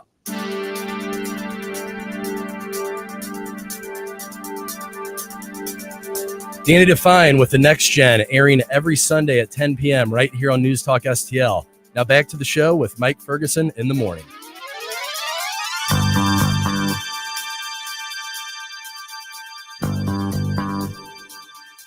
Let me just say how much I can't stay on this topic here. All right. Does anybody actually like this topic? Yes, there are people who are so passionate about Donald Trump one way or the other that they hang on every word of these trials. Oh, I mean, I know there are people who are all over it. Yeah, I but mean, does either side actually like it? Those are the CNN, MSNBC people. Well, but New York Times, either they Washington love him Post. or they hate him. Either one. Yeah, they're both. I mean, both, they're all over the they're coverage. all over it. They're all over the coverage, but do they like it? No, I don't think anybody likes it. I think that we've got a presidential race right now that is basically becoming cartoonish. And all of these trials are part of it. I mean, think about it. 330 million Americans. If you want to call Robert F. Kennedy a real candidate, which I'm not convinced he is, but Joe Biden, Donald Trump, Robert F. Kennedy, is this not a cartoon race at this point? I think with oversized personalities and everything that goes with it. I think the term becoming cartoonish is an understatement. Maybe a think pro wrestling battle royal 1980s Vince McMahon style. Coming for you, brother. Yeah. 25 weeks from today, election day. Really? Yeah. Yeah, that's Jeez. sounds about right. Wow. Yeah, man. I don't like it. I know. All right. So the Trump trial circus is happening. Let's get an update on that. Got some thoughts of the weigh in on it. By the way, News Talk STL, our social media, I mentioned our Rumble is up and working today. So Rumble had some gremlins on their end. So we are back to normal on there. So please jump in on there, and Rumble's the free speech place, man. That's where they're treating us right. All right. So we're talking about the criminal trial in New York. So the big thing yesterday, and you guys notice I don't hang on the Trump trials. No, we all know what this is. It's a kangaroo court. It's ridiculous. I was going to ask you if we have a sound for what a kangaroo makes. Yeah, one. Yeah, what does a fox say? So here, but I'm just basically going to check in on it. So Michael Cohen was testifying yesterday. Okay, now I do have a response from Donald Trump here in a minute. So they went from the porn star to Michael Cohen. As you know, Michael Cohen was a very devoted lieutenant of Donald Trump, was known as the fixer for Donald Trump. And so he's testifying that Donald Trump told him to pay off Stormy Daniels after they had their fling because of the timing of her story. She was shopping it around to, the tabloids and the bookstores and or book publishers and all this kind of stuff. And he wanted that hushed up prior to the 2016 election. I don't know. That may have happened. I don't know. I don't know. I don't care. I mean, if you think that this is the one time that a politician didn't want something coming out in the news, we've got a history of that going back, I don't know, 250 years probably. Well, put it this way: the guys who are coming up now as these big stars, the football stars and the R&B stars, stuff like that. They have their groupies sign NDAs beforehand now, before the parties. Yeah, because of this. Now, I mean, did Hillary Clinton have stuff they didn't want to get? Yeah. Oh gosh. I mean, it just okay. But anyway, so Michael Cohen was testifying that he was told by Donald Trump, pay her off. Cohen says, I paid the money. And then after the election, he reimbursed me and then wrote it down as like legal retainer fees. And so that's what the prosumption is about. Right. Saying that he mislabeled the business expenses, et cetera, et cetera. Right. Okay, well, mislabeling the business. I'm just telling you what happened, folks. I'm just, that's it. Now keep in mind, Michael Cohen, rather, he's already literally been convicted of lying to like Congress. So the guy's got a history there. Yeah. I mean, it is what it is. Can I tell you how much I stand this? Because here's the thing: is go ahead. We should be talking about stuff that is so much more important than this. Yes, and Donald Trump's not above the law. I think there are some areas where I'm like, well, maybe they should look into something, but not this isn't one of them. Well, pretty much every legal expert who looks at the situation says this is ridiculous. Even on the left, yes, even the ones on the left who are like, hey, I'm a liberal, but. Really? Come on, guys. This trial is in the 5th week. And again, I'm going to maintain that the whole point here, I don't, even if they get a conviction, I don't even think they care that much. No, they don't care. I think what it is they want to parade the porn star. They want to constantly remind people that he had a fling and ran around, outside of his marriage. But the trial is the point. That's it's the circus is the point. Donald Trump's bragged about having the morals of an alley cat for like 50 years now. We've known this for a long time. They're not telling us anything new. The aspect I don't understand is it happened in the mid 2000s. Did it not? 2005, 2006? So where's the statute of limitations as far as this is concerned? Now to look back and say that it affected the election in 2016 because of the payments. Because the payments that would have been in 2016 and 2017. I understand that. But that's within, that would probably be within the statute of limitations. Yeah. It's not when the fling happened. It was when the payments, when the business were side quote of it unquote happened. mishandled. Yeah. So it's, I mean, the thing is even if they get a conviction here, I mean, even if it's 130 grand. I mean, when you're signing NDAs and all sorts of agreements like that, hush money kind of stuff, that I hate to say it, but it goes on a lot. Okay, so it does. It does. It does, without a doubt. Okay, so now doesn't make it good or more. No. Okay, but here's something Donald Trump had to say, and you notice I haven't been using a lot of sound bites from Donald Trump on this. it's because he's in this echoey hallway when he does these. So here's what he had At to the courthouse say. there. I can't do anything about the audio quality. They have not come close to proving fraud or that any fraud has taken place. There's no fraud here. There's no crime here. All right, let's talk to who we got up first here. We got Scott first. Hey, Scott, you're on News Talk STL. All right, you keeping track of the circus here? A little bit. I work for a living like you guys, so I can't watch it like some unemployed. I don't work. I'm on the radio. Well, your definition, right? First, with regard to Stormy Daniels, the little known thing that they're not talking about is Trump got $101,000 or $102,000 judgment against her for her failed defamation case. I think the judge, even though I think John is completely corrupt, he's probably putting in enough reversible error to get this turned around, allowing testimony that's irrelevant and prejudicial, just like what happened with the Weinstein guy. Oh yeah, how they were allowing folks, just salacious testimony that isn't germane or salient to the point. So I think that's going on. One. Secondly, about wars. Unfortunately, I think until you have a lot of civilian casualties, things will just drag on interminably. We've seen it since World War II. Nobody wants to win anything. It just becomes something that's done. And when you get these precision, targeted responses, nobody cares because it doesn't affect anyone. When you take out, Japan, that has a way of getting people's attention and knuckling under. Okay, you lost me there. We were in the Trump, and now we're talking about what wars are we talking about?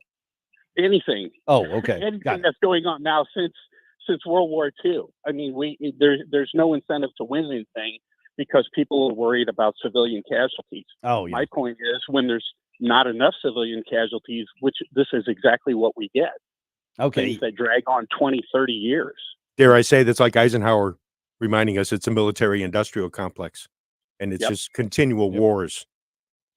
Yep. Matter of fact, here in about 6 minutes or so, we're going to kind of pick up on this because there's a lot of misinformation going on some of the warfare happening in the Middle East right now. Oh, yeah, Scott. absolutely. Yeah, Scott, we're going to pick that up. Hey, I got to do an information segment here. Scott, appreciate you being on, man. Thanks a lot. Thanks, Scott. Gentlemen, stay well.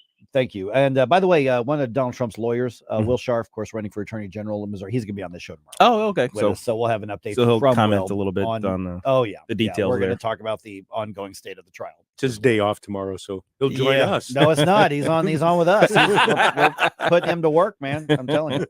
All right. And speaking of what Scott was just talking about there, I want to reset some of the discussions on what's happening with Israel and Hamas. Yes. Because when you listen to or read so much of the media, they have already tried to reframe everything that's happened in this. Absolutely. And it's being picked up and just run with other media. You see these dolts at all these college campuses and other protests. And part of what they're doing is just regurgitating stuff that's just simply not true. Mm-hmm. So when you're engaged in these conversations, let's equip you with what you can actually use to stand up for what's right. We'll start that right around 6:33 here on 101.9 94.1 News Talk STL.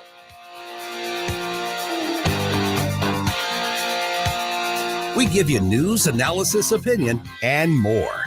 Only on News Talk STL. Mike Ferguson in the morning.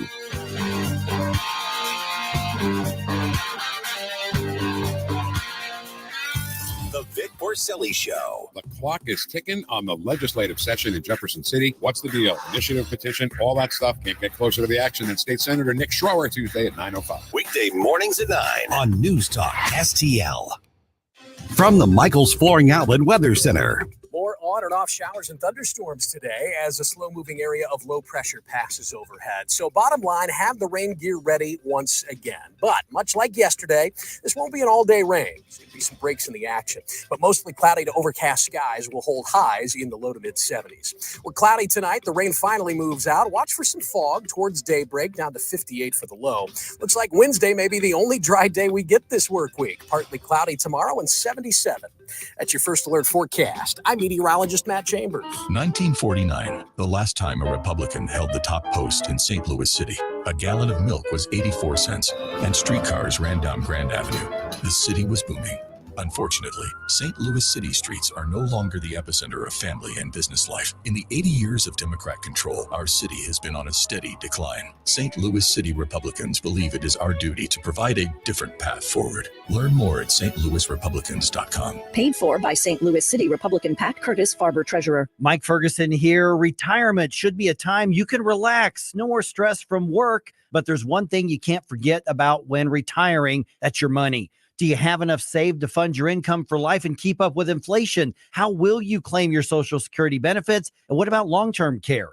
The ClearPath Wealth Management Group at Stifel is here to help answer all of these questions. You can hear their latest views on the markets and investing during On the Money, hosted by Stifel financial advisors Bob Stockdale and Eric Robert, every Saturday morning at 9, right here on News Talk STL. They can help you get organized, guide you through critical retirement decisions, and create an investment portfolio designed around your needs. To schedule your free retirement plan consultation, go to clearpathinvesting.com. That's clearpathinvesting.com. Or call 636-695-2650, 636-695-2650. Stifel Nicholas and Company Incorporated, member SIPC and NYSE. Hi, it's Dr. Randy Tobler, along with daughter Sammy Tobler Gregory, a team member here at our family-owned Body of Health Direct Primary Care Practice. Sammy, what are patients telling you about their experience at Body of Health? I can't tell you how many patients I've had come to me and tell me they just so appreciate getting to sit across the table with their doctor and chat about whatever's going on with their healthcare needs for however long they need. Want to learn more about healthcare the way it ought to be? Schedule a discovery call at bodyofhealth.com. That's bodyofhealth.com. So many ways to listen to News Talk STL. Enable our Alexa skill. Hello. Hey, Alexa. Yes, I'm listening. Play News Talk STL. Welcome to News Talk STL, conservative talk radio for St. Louis.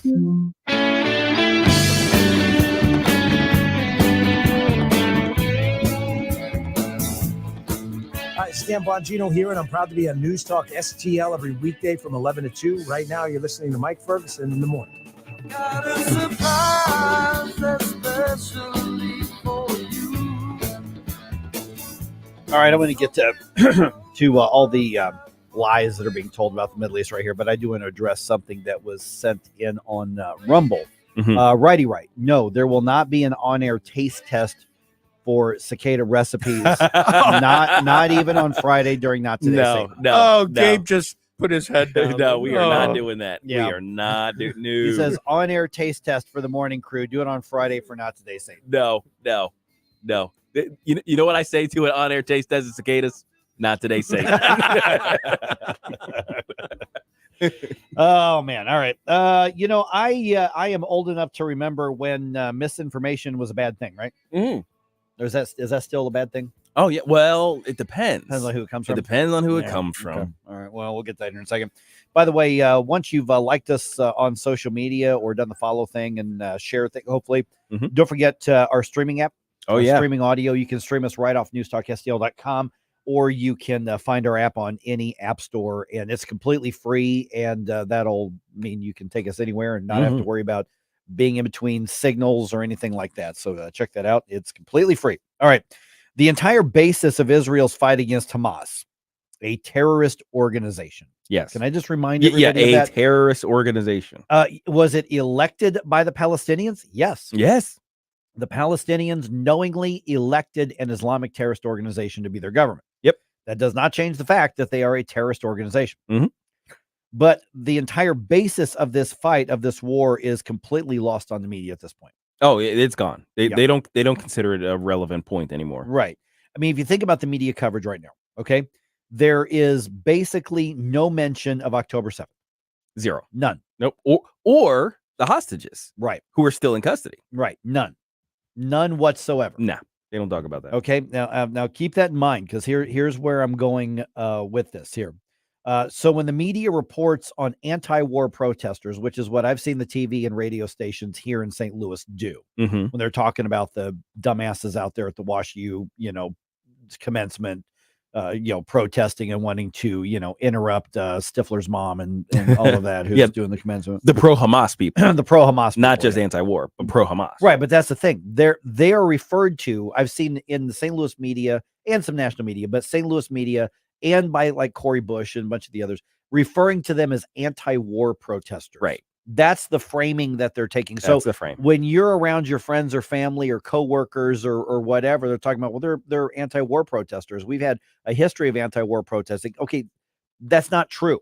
Mm-hmm. It's simply not true. Yeah, it's not a matter that these people just don't like war, period, and they want the war in and of itself to stop somehow. That isn't actually the point that they've ever made in any of their protests. Right.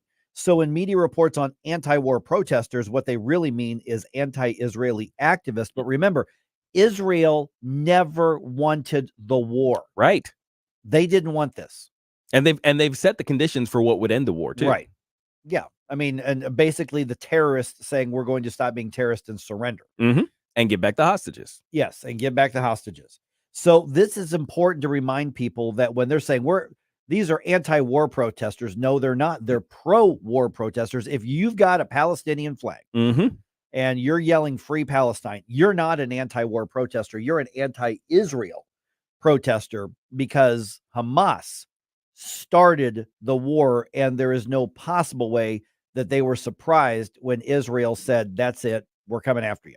You know, I found a surprising clip the other day of Hillary Clinton explaining the multiple times that the Palestinians could have had a state, could have done the whole, we're going to coexist and live peacefully with our own state. You know, she talked about her, Clinton's, her husband's efforts. There was another deal after that. There was the clearing out of Gaza by Israel, basically giving them a de facto mini state. Every one of those times that the Israel offered peace, essentially, it's like we're okay with you living there. Even the Palestinians rewarded them with rockets and attacks, and something as horrific as October 7th. Yeah, and here's the thing: there is no mention anymore. You talk about all the media coverage and everything, or no mention anymore of humanitarian aid. I'm using air quotes here, being intercepted by Hamas in Gaza. Oh, yeah, that's right, because that happens. Yeah, every even time. Leftist international bodies have confirmed this. It is not a disputed statement to say Hamas intercepts the aid that's supposed to go to the civilians. So when, Anthony Blinken or Chuck Schumer or any of those, although Chuck Schumer, being from the area he is in New York, he is very careful not to go anti-Israeli. He tiptoes. He's actually not as far to the left on this as Biden is. Well, he is Jewish. Yeah, that's true. He is. Yeah. So when not that means much these days, but anyway, I'm just saying. So when you're talking about the humanitarian aid being intercepted, we know that's happening. Yeah, that's not a controversial statement. That's not a disputed statement. But media doesn't want to talk about that. The left doesn't want to talk about it. They want to claim Israel is inhumane by blocking humanitarian aid, whereas Israel is sitting there going, no, we're not feeding the people who are trying to kill us because they take most of the humanitarian aid. Yeah. And by the way, the civilians trapped there are trapped there by Hamas to be used as human shields. And America's left, in particular, has basically said, well, okay, so they're being used as human shields. They're held there against their will. You can't kill them. So let the terrorists plan and rebuild and attack. Because civilians, right. Okay. Yeah, they're giving away the store in that regard. Right. They're saying, okay, well, civilian human shields work. It's what they're saying. We want the human shields to work, right? So why would they stop doing it? Okay, so get this now. Also, if you missed it, and you'd be forgiven if you did, because it didn't have a lot of coverage, but the United Nations even is admitting that the number of civilian casualties, particularly children's casualties, nowhere near what's been reported. Yeah. They're now blaming the fog of war, of course, for overcounting Gazan child deaths. So we're going to reduce the numbers. Oh, huge numbers. Okay, so in mid-March, the UN Children's Fund said over 13,400 children had been killed in Gaza by Israel. Where did they get that number? The Hamas-run Gazan Health Ministry, which they treated like a legitimate organization. Yeah. Okay, so Catherine Russell is the director of UNICEF, said in a television interview on March 17th that the numbers are, in her words, staggering and really shocking. She says, we haven't seen that rate of death among children in almost any other conflict in the world. Oh, so it's unique, right? Right. It's because the Jews are involved. And even Hamas has now had to admit that those numbers are off by at least 40%.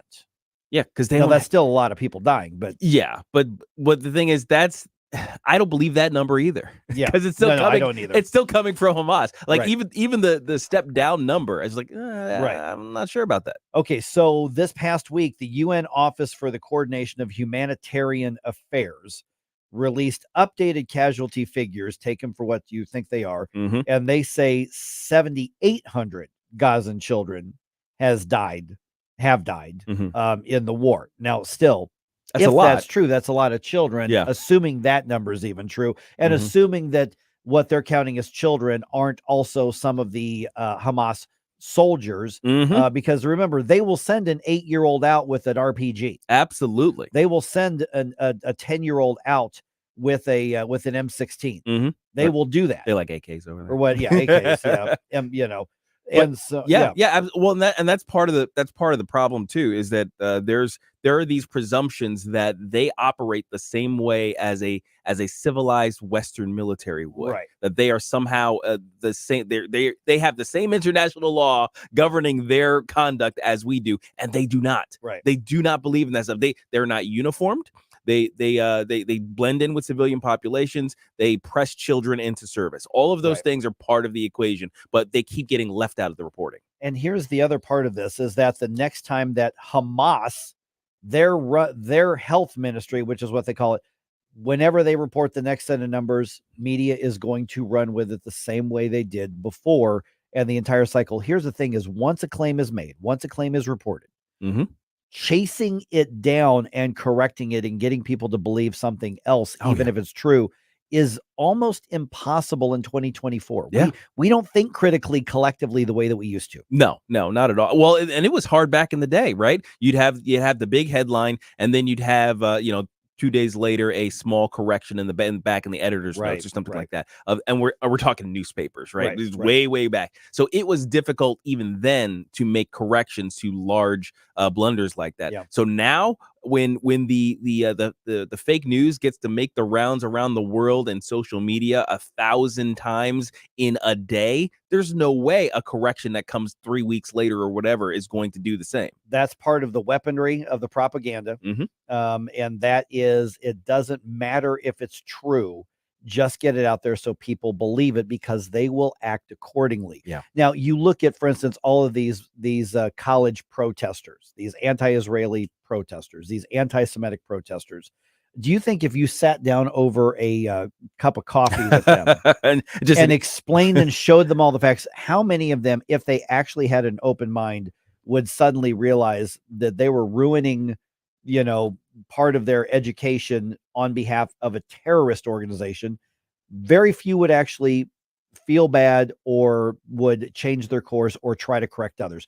Almost nobody would, because they've locked on to false claims, and it's led them down a path of bigotry, anti-Semitism, as we talked with Curry Myers the other day, oikophobia, hatred of your own home and culture. And it's a destructive thing. And don't think for a minute the left doesn't realize how destructive it is. Oh, absolutely. And you see these occasionally. You'll have a man on the street thing, like some young right-wing person will go out with a microphone, and they will innocuously talk to random kids walking to class, and you'll see it. You'll see the cognitive dissonance in their eyes when they're confronted with the truth, and they will simply either run away.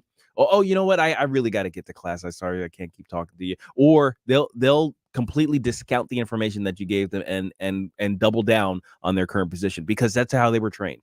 That's how they were trained since kindergarten, and I'm not even kidding. K through 12, and now multiple years in higher education. That's all they know. Hey, that's our entire education system going back to the industrial age, industrial revolution. Man, it is all about creating mindless drones who simply obey and do what you're told, and that's what we have in this country. A lot of them. Break free of it, people.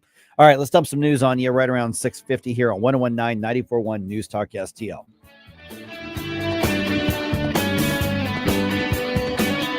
Mike Ferguson in the morning. Got a surprise especially for you. Something that both of us have always wanted to do. Number one for live and local Conservative talk. They always have great conversation. news, analysis, and opinion. It's a big case for the prosecution. Trump faces 34 felony counts of falsifying business records. On a legal expense, I got indicted for that. Is how to chant death to America. They exist, they feel empowered, they feel emboldened because of the way Joe Biden has handled this situation. 101.9 and 94.1. St. Louis is number one for conservative talk. News Talk STL.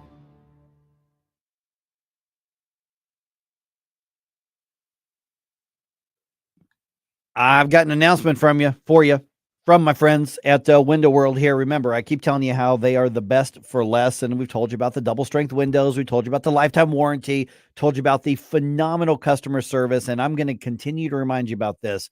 You're talking about a business owned and run by St. Louisans who treat St. Louisans the way that St. Louisans should be treated. They don't do that high pressure garbage. They don't do that "we're not leaving your house until you sign here" thing. They get in, they get on, even after they do all the measurements and come up with a custom quote for you. They try to be out of your hair in about 45 minutes and let you make your own decision. I was talking to my friends over there just last week, and they said, you know what? Your wife, your husband, you got to compare notes. You got to make the right decision. That's what we want you to do. That's how confident they are in these windows that are going to make your home simply a better structure. But I've also mentioned in the past, and by the way, you can call them today at 314-993-1800. They've got 18 months same as cash financing with approved credit, making it even easier. Well, here's the announcement. They don't have 18 months same as cash financing with approved credit anymore. They now have 36 months same as cash financing with approved credit, meaning you pay that thing off in 36 months. You know what? You're going to avoid all those interest charges, and you can break these already less expensive windows into bite-sized pieces to make sure you can upgrade your home and manage your budget without any problem there. They are simply the best for less. Custom windows, double strength, excellent customer service, lifetime warranty for less money than you're going to get if you just go to the home improvement store and try to buy something that's generic. And now you can take 3 years to pay those off if that's what works for you. Give them a call today to learn more. 314-993-1800. By the way, they've got somebody there, unless it's a major holiday, 7 days a week that you can talk to. And you're not calling a call center somewhere else.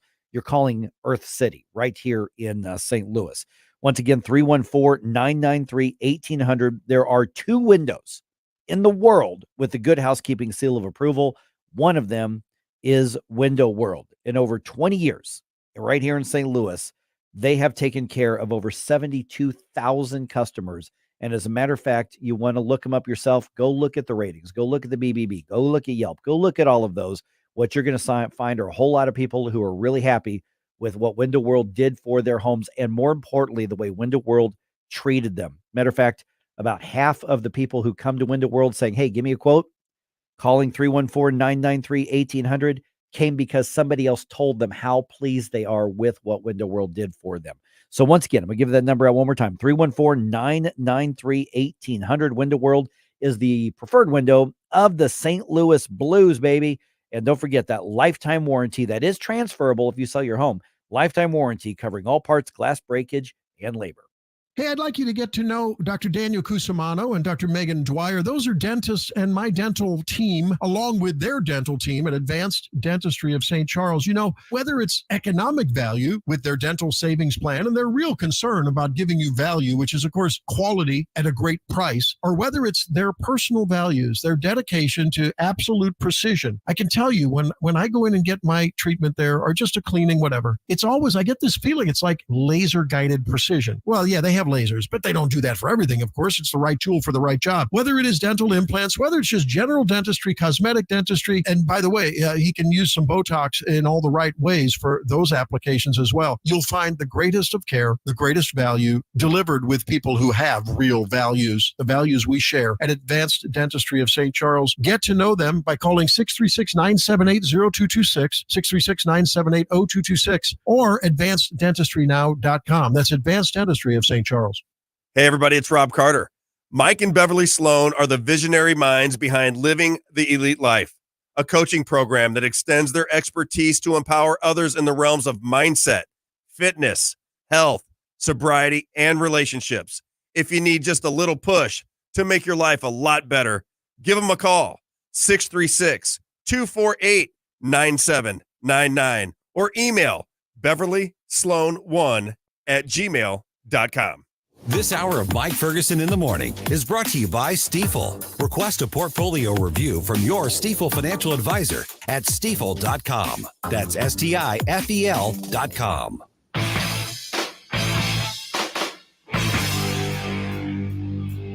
Hello, morning people. Tony Colombo and Katie Fitzpatrick here.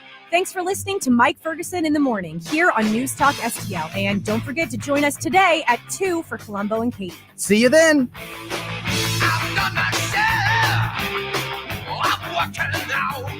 The Morning News Dump. Are you joking? Is this a joke? Listen, folks, the Morning News Dump. All right, the Republican establishment did their best to set IP reform up for failure. Now they've handed off the jobs to Democrats in Jeff City. That's how I assess it. Oh, boy. Yeah. All right. As expected, anti-Semitic bigots make their voice heard at WashU's graduation, and a music legend from St. Louis passes away. Did you hear about this, Gabe? No. Okay, I'll tell you about it here in just a second. All right. Establishment Republicans delayed initiative petition reform. Remember, the Freedom Caucus wanted this done in January. Yeah. That's why they January, filibustered. February. Yeah, early on. And they warned, they said, we know what you're going to do. You're going to try to push this to the last week so that somebody can filibuster and kill it off. Well, guess what? We're in the last week right now, and the Republican establishment drug their feet, and now they've handed it off to the Democrats, and the Democrats are, as we speak, filibustering in Jeff City. Oh, my God, they're filibustering, and we're not going to get anything done this year. Yep. In this case, that may be actually the case. Yeah, that's actually true. So remember, anything not passed by the deadline on Friday will have to wait until next year. Democrats started the filibuster yesterday afternoon. They're going on, 16, 17 hours or something like that. And nobody is standing in the way. And I just talked to Tim Jones a little bit ago. We're going to have him on in about 10 minutes here with us. There's an update there that's going to surprise you and probably really tick you off. Oh, no. As well here. Yeah. Right. Okay. Wasn't much disruption made inside the WashU commencement ceremony on Monday, despite some loud pro-Hamas protesters outside of the venue. The graduation ceremony happened at the Francis Olympic Field. Protests led by the intellectual giants of Resist WashU and the St. Louis Palestinian Solidarity Committee chanted, held signs, and annoyed the decent people. I'm sure they encouraged the other people who attended the commencement, but they were kept outside of the field, and other than a few students booing and walking off, there really weren't that many disruptions. Oh, good. That's something for at least for the decent people who go to WashU, just trying to get their degree. Yeah, precisely. All right, here, Florida Congressman Corey Mills, not a headliner, but looks like he's trying to be.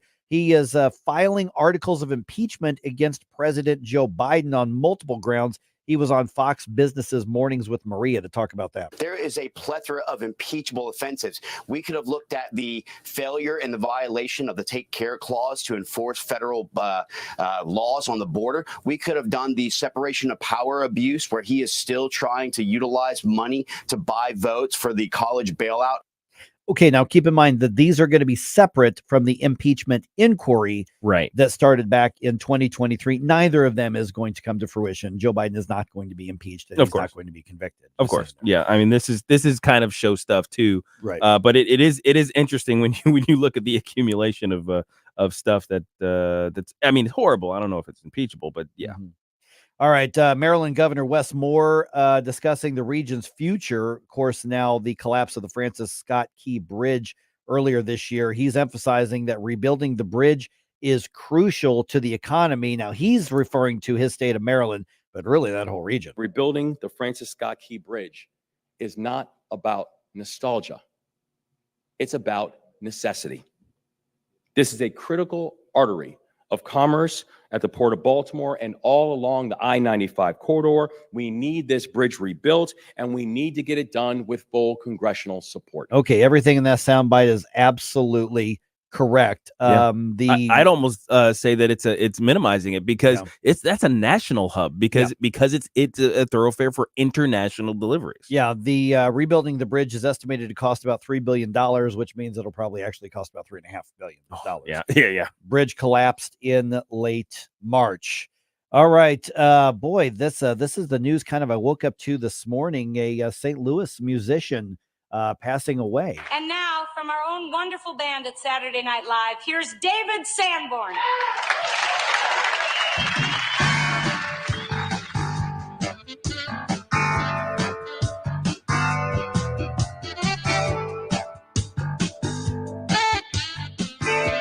Kirkwood native David Sanborn, legend of jazz and pop music, even some rock music. Saxophone, died at the age of 78. He had been battling cancer. Sanborn released 25 albums. He played, of course, as we just mentioned, in the Saturday Night Live band, Letterman Show's band, with many, many musicians, including David Bowie, Bruce Springsteen, and Albert King. David Sanborn was a 6-time Grammy winner. And I got to tell you, I forgot that he was actually from the St. Louis area. Yes, but he was from Kirkwood. Here's an interesting fact. A doctor recommended he start playing something like the saxophone because he had polio as a child, and it was a good way to exercise his lungs and stuff. And that's actually how he started playing saxophone. Didn't he have a lot to do with like the Lethal Weapon soundtrack or something like that? He had some soundtracks. I don't remember which ones they were, but yeah, David Sanborn dead at the age of 78. Cardinals came alive in the 7th inning, coming back from a 4-run deficit, scoring 8 runs in the inning. That was part of a 10-5 win against the Angels last night in California. Nolan Arenado had a home run to start things off for the Redbirds in that 7th inning. Second game of the series is tonight. Sonny Gray gets the start for the Redbirds. First pitch at that very, very specific time, once again, of 8:38.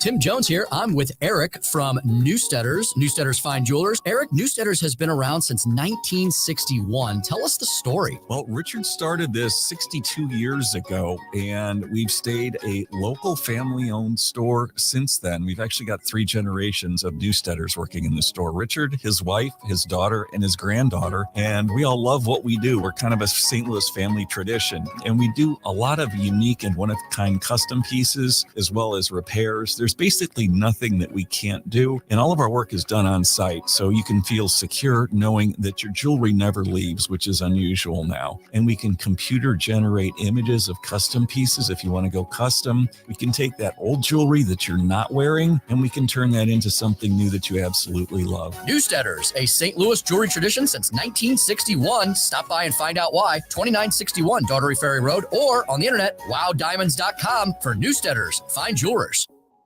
KLGY HD3 Clayton, K270BW Bellefonte, KNBS Bowling Green. This is News Talk STL at 1019, 94.1, and always streaming at newstalkstl.com. News this hour from townhall.com. I'm Rich Thomason. Back to court today for former President Trump, forced by the judge to attend every single court session as testimony continues at his New York trial. Mr. Trump saying prosecutors have yet to explain just what crime he is accused of. They have not come close to proving fraud or that any fraud has taken place. There's no fraud here. There's no crime here. This is 4 weeks of keeping me from not campaigning. And that, says Mr. Trump, is the goal of what he calls a sham, a proceeding meant to keep him off the campaign trail in hopes of helping Joe Biden. It does not appear to be working, though, as Mr. Trump's poll numbers continue to surge in so many states. Jury selection ongoing in the corruption trial of Democrat Senator Bob Menendez of New Jersey. Menendez and his wife accused of taking hundreds of thousands in cash, gold bars, and an expensive car. Former federal prosecutor Nima Ramani says a senator may be set to throw his wife under the bus. Two defenses that you typically see in cases are, I didn't know, and it wasn't me. And in this particular case, Menendez is going to use both and say that he did not know what his wife Nadine was doing. And to the extent that she was receiving a benefit, it was not something that he was involved with. Menendez, accused of using his influence to aid the governments of Egypt and Qatar. Secretary of State Blinken is visiting Ukraine, saying the latest installment of U.S. aid will make a big difference on the battlefield where the Russians have scored some big advances in recent weeks. Russian President Putin will meet with his friend and ally, Chinese President Xi Jinping, this week during a state visit to China. On Wall Street, the Dow futures are up 34 points, Nasdaq futures 5 points lower, S&P futures 2 points higher. More on these stories at townhall.com. The words you are about to hear are taken from letters sent in by members of the Trinity Debt Management Program. Dear Trinity, today I'm making my final credit card payment. Before I came to you, I was in a constant state of anxiety and panic, but now there is hope for my family's financial future. Working with Trinity made me understand that I'm not alone. You really do help people. Your kindness will never be forgotten. Without Trinity's support, I would not have achieved my lifelong goal of becoming debt-free. We saved a lot on interest and penalties, of course, but the reward was the gift of human kindness. Trinity has carried me through a very difficult time in my life. You're amazing. I used to feel so anxious and hopeless. Now I feel grace and peace. God bless Trinity as you continue to help others become debt-free. If credit card debt has you down, call Trinity at 1-800-990-6976. That's 1-800-990-6976. From the Michael's Flooring Outlet Weather Center. More on and off showers and thunderstorms today as a slow-moving area of low pressure passes overhead. So bottom line, have the rain gear ready once again. But much like yesterday, this won't be an all-day rain. So there'll be some breaks in the action. But mostly cloudy to overcast skies will hold highs in the low to mid-70s. We're cloudy tonight. The rain finally moves out. Watch for some fog towards daybreak, down to 58 for the low. Looks like Wednesday may be the only dry day we get this work week. Partly cloudy tomorrow and 77. That's your first alert forecast. I'm meteorologist Matt Chambers. This hour of News Talk STL brought to you by Chris Cooper and Serenity Wealth Management. Discover little-known strategies that could be the difference between choosing the care you deserve or having someone else decide it for you. Get a free copy of Chris's book at serenityltc.com. When you go shopping, you may not get the bargain you want, but at least you know and can compare prices. It should be that way with healthcare, but too often it's not. Need an operation on your knee? Want to know what it's going to cost? Good luck. For 3 years, hospitals have been required to provide patients with list prices and have negotiated charges for some 300 services. Only 36%, just over a third, are fully compliant. In Missouri, prices differ greatly depending on a patient's insurance. The cost of a pelvic CT scan, for example, can be 20 times more expensive in one hospital than another. Price transparency allows patients to compare providers, forces hospitals to compete on price, and helps insurers negotiate lower rates. State law should require all healthcare providers to publish prices in a user-friendly form. What we don't know is costing us. The price of healthcare shouldn't be a secret. Check out our 2024 blueprint, Moving Missouri Forward at ShowMeInstitute.org. The Show Me Minute has been brought to you by Show Me Institute and Show Me Opportunity. This hour of Mike Ferguson in the Morning brought to you by Window World. Simply the best for less. 314-993-1800 or visit windowworld.com. Mike Ferguson. You play ball like a girl. Gabe Pfeiffer. Triple dog Darian. Get up! Get up! Can't you hear the alarm? Get up, St. Louis. So it's time to get out of bed. Pour yourself the greatest cup of Kofifi the world has ever seen. Rise up with one voice, drain the swamp, and take back our country. Today's the day we're going to do it, and it's time to do it right now, believe me. Mike Ferguson in the Morning on News Talk STL. Get up! Get up! This is your cousin. All right, I'm going to put this into a sports analogy. Okay. The GOP establishment, the GOP leadership, in my view, from the outside looking in, runs the ball down the field. And the play itself here is let's kill initiative petition reform. That's the goal. Oh. So they run it down the field. They hand off, they pass, they option, they run again. They get it down to the goal line. They're like, okay, we can meet our goal. We can kill this off. But we don't want to be the one in Sports Illustrated running across the end zone. So let's hand it to a Democrat. There it is. Yep. Well, maybe I'm being unfair. Man. We've got a report coming here from just a moment here. But by the way, and it's 7:20-ish or so. We're going to do something I really don't want to do. And that's talk about this Trump trial in New York. Yeah, that's stupid. It's news, and I do a news talk show, so I guess I have to do it. So, all right. But anyway, 7:06 right now. Got former Speaker of the House Tim Jones, of course, also state director of the Missouri Freedom Caucus, and of course, afternoon host extraordinaire right here on News Talk STL. Tim, I'm going to play some media coverage of this here in a minute. Get your reaction to it. But set me straight or confirm what I just said. Is that analogy fair, or am I being unfair to the Republicans in Jeff City? Because I've been kind of hard on them. Good morning, Mike. Gabe Stell. No, Mike, you're right on point. You've been right on point this entire session in your framing and discussion and dissemination of what's going on with initiative petition reform. Look, this is by my count, at least, and I think I'm being conservative, this is at least the fourth filibuster involving Senate Bill SJR 74, the initiative petition reform, which is simply a reform to prevent our Constitution from continuing to be the playground of out-of-state leftist billionaires. Look, the left uses our initiative petition process to circumvent our legislature and to, basically commit abominations on the Missouri Constitution. No one is taking away the people's right to amend our statutes via the referendum process. That is not being touched at all. We're simply saying and asking, shouldn't our Constitution be a little more sacrosanct and subject to the whims of the day? Because that's what our Constitution has become. It's been subject to the whims of the day. Medicaid expansion, bingo, marijuana, abortion, ranked choice voting, need I go on? Right. And so if you want to know how important initiative petition reform is, Mike, you just got to look at the fact that it's been filibustered at least 4 times. The Missouri Freedom Caucus has filibustered to move it forward, and Democrats have filibustered to try and stop it. And to your point, the establishment, the Rhino Republicans, of which there are plenty of in Jefferson City, have had no plan, have had no initiative on their own, do not have any kind of design to get this across the finish line. We're approaching the 17th hour of the Democratic filibuster. I've heard nothing from Senate Floor Leader Cindy O'Laughlin, from the bill handler Mary Elizabeth Coleman, from the Senate President Caleb Rowden. This is the number one priority of Republicans in the state of Missouri and has been for nearly 7 sessions now. None of those Republicans have said anything about how they plan to get initiative petition reform across the finish line, even though by their own definition, it's been a priority for them for the last 6 or 7 sessions. Yeah, in theory. Tim, all right, I'm going to play a piece of a news coverage of this and get your reaction to how the media is framing this. But just what you said, I was thinking about this yesterday afternoon back at the House.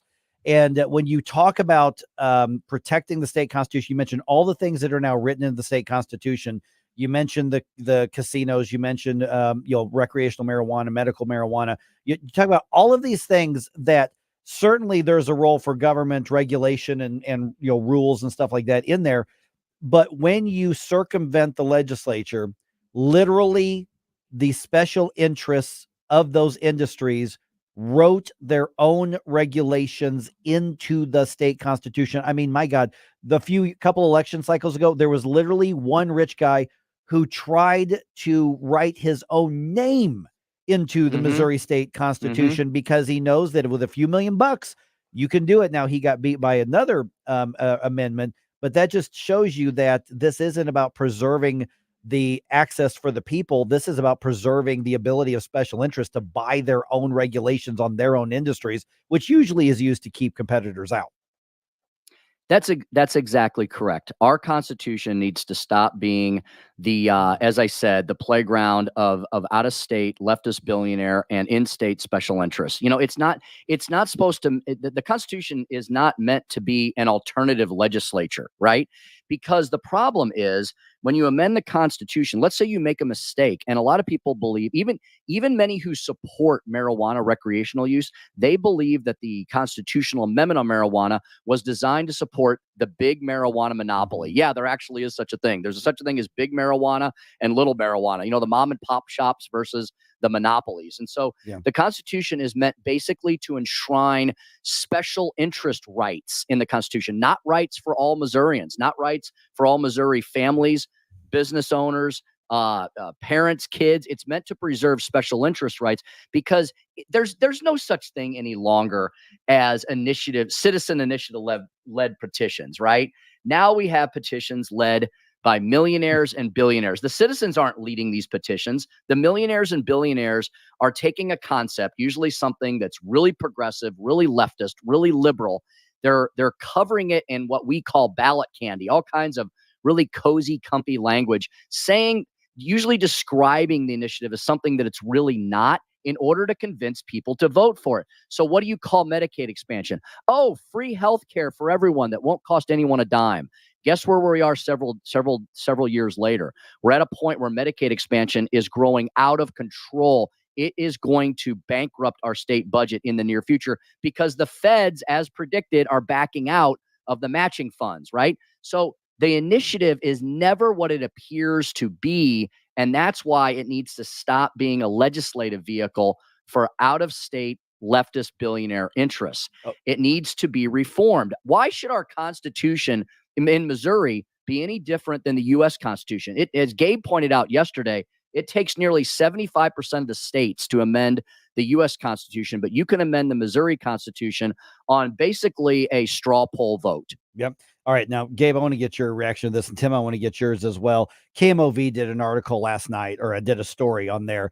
Listen to how the media is framing this right now. This is about 30 seconds clipped from Joe McClain's story on this. You guys are going to get a kick out of this, but this is what's being reported. Sponsors of the resolution, mostly Republicans, say it's to protect the Constitution from voters who can be misled by political campaigns. We're wanting to protect our Constitution and protect life, and that's what we continue to fight for. Democracy advocates say it's a very clear ploy to mislead voters into reducing their own voting power. They know they're taking the votes away from people that want to go around the legislature. They're trying to circumvent the process, and the only way that they can get it passed is by putting all of these measures in there that have nothing to do with the higher threshold to put things into the Constitution. There you go, guys. The opponents of initiative petition reform are democracy advocates. Wow. That's wild. Well, it's par for the course in terms of these people, but that's media spin. That's media spin for you, right? So, but Tim, if I could get the people who are holding up this this vote here, the Republicans, this so-called Republicans, and I can get them and sit down with me, I would ask them why are you doing this? What gain is there? Tim, have you found it out? Is it really just money? Is it just dollars? Well, for the Democrats and the leftists, Gabe, it's to protect their ability to have mob rule in this state in a very clever way, right? Look, two things can't be true at the same time, right? How in the world can we have a supermajority legislature in the House and the Senate? How can we have Republicans ruling the roost on the state level from U.S. Senator, both U.S. Senate seats, all the statewide offices, and 6 out of 8 congressional districts, but yet still have this left-leaning populist bent at the polls? It's because these ballot initiatives are deceptive, right? They're deceptively cloaked. They're deceptively designed. So the left wants to preserve initiative petitions because it's the only way they can legislate. Legislating through constitutional amendment, though, is a really horrible way to run a railroad or a state government. Now, on the right, Gabe, a quote on the, big air quotes, right? There are unfortunately a ton of rent-a-Republican consultants who love the multi-billion-dollar industry of initiative petitions in our state. They love the fact that out-of-state money comes in, whether it's, mainly leftist or not, and they're more than happy to take on these campaigns and move them forward. And so you've got a multi-million-dollar industry that folks who claim to be on the right want to protect. And unfortunately, many of those consultants advise many of the leaders in the House and the Senate. I'm sorry to say, oh my God, there's money in politics, Tim. Yes, there really is. And it has an effect, unfortunately, on some Republicans. Look, this initiative petition reform bill has been sitting in the Senate for 2 weeks. This is the third week it's been sitting in the Senate. You're telling me that Caleb Rowden, Cindy O'Laughlin, and Mary Elizabeth Coleman, the bill handler, haven't come up with a plan to move this forward? Is there no plan to eventually shut off debate, call the previous question on the Democrats who are in the super minority, and just have a vote?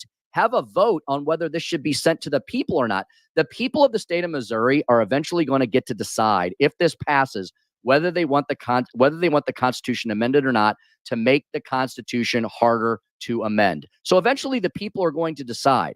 And right now, the Democrats are engaging in a filibuster to stop it. And so-called Republican leadership apparently has no plans at the present point in time, as we sit here with barely 4 days left in session, to get the number one priority of the Missouri Republican Party across the finish line. And this hasn't been the first year, guys. As you all have said a zillion times this year, this is at least the 7th session this has been debated.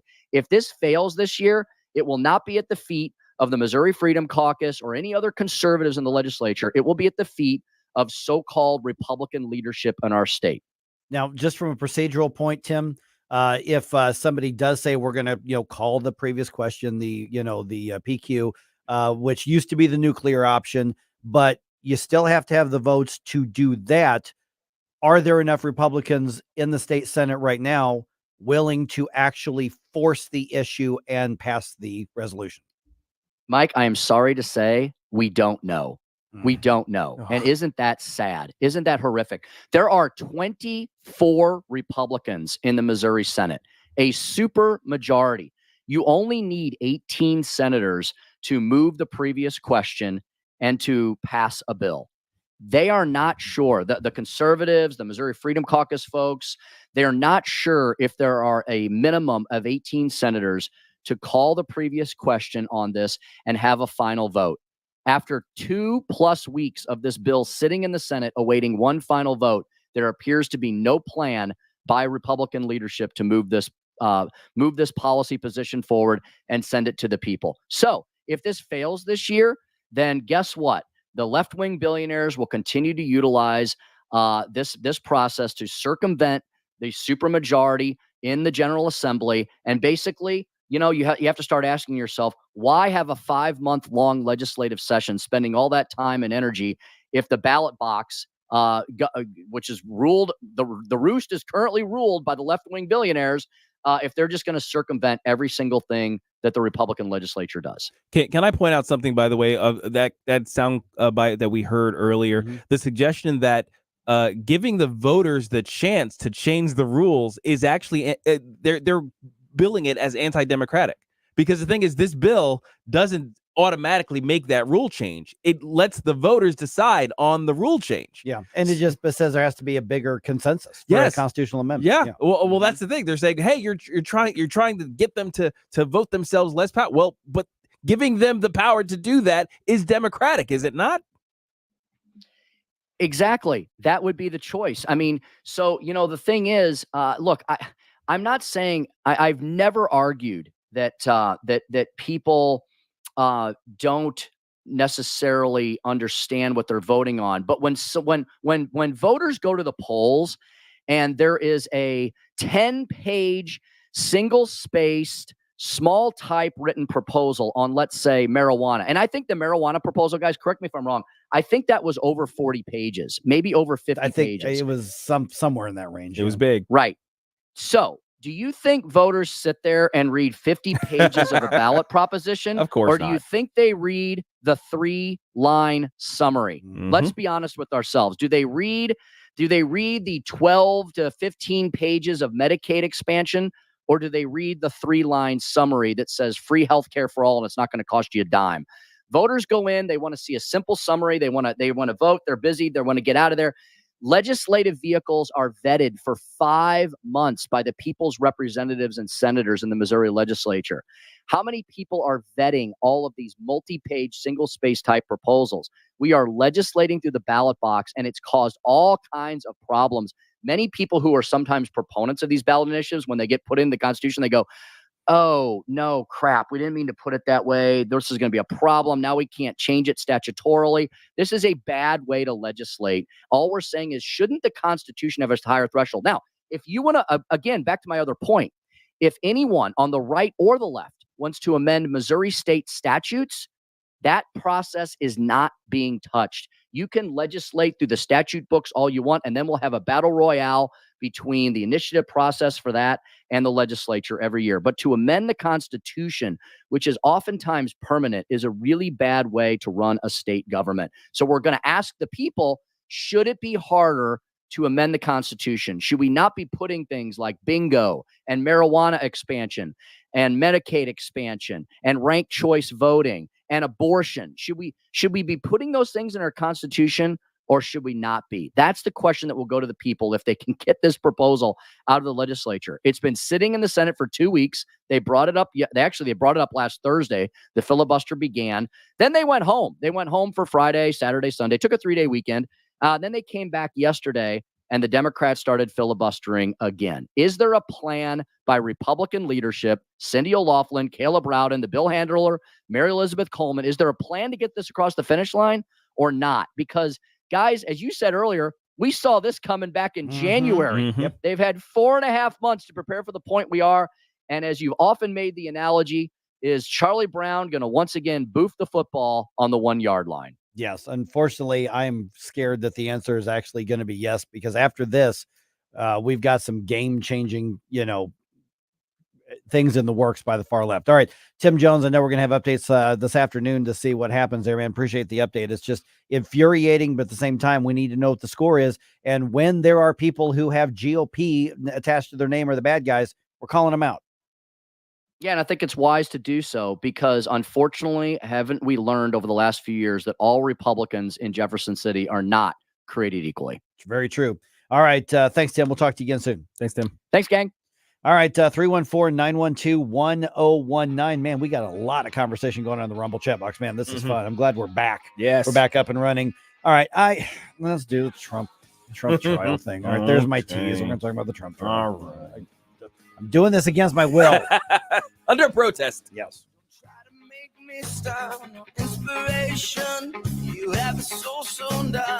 This is News Talk STL at 1019, 941, 991 HD3 and newstalkstl.com.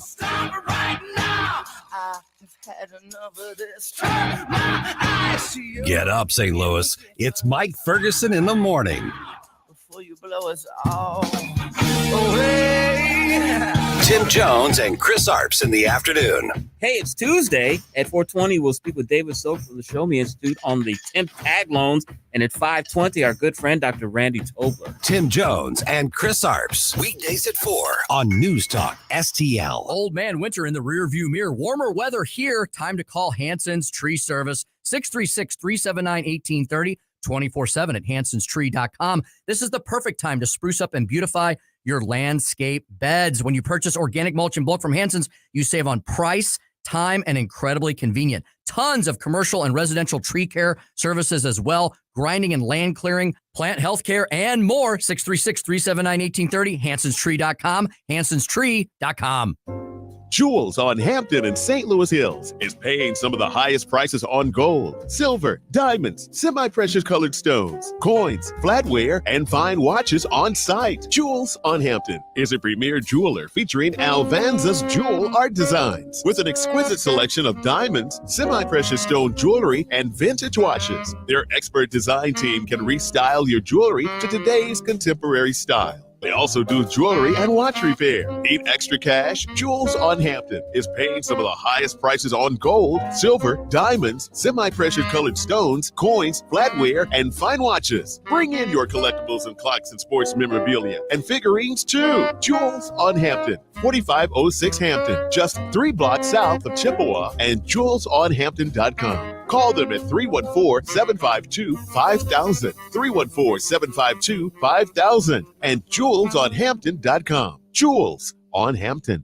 News Talk STL is proud to have Doug Voss of Safe Money Radio as part of our lineup each week. Doug has been a staple on St. Louis radio for many years as one of the leading financial experts in the area. Doug and Safe Money Radio is on 3 times every weekend, but in case you miss anything, you can check it all out at DougVossSafeMoneyRadio.com or call 844-676-SAFE. That's 844-676-7233. Doug Voss is a registered representative. Securities offered through DHL Securities, LLLP. Member FINRA and SIPC. If you have a phone, you have a radio. Download the News Talk STL app. Just a convenience on the phone. And listen anytime, anywhere.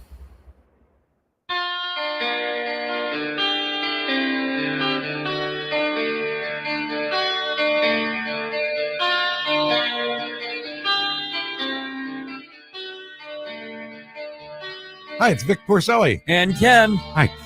Hey, Vic.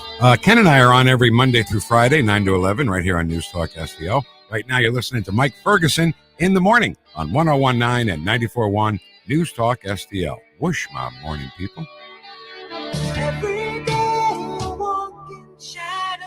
Okay, the Trump trial circus continues today. Michael Cohen is going to be testifying another day here. Which monkey's on the stand today?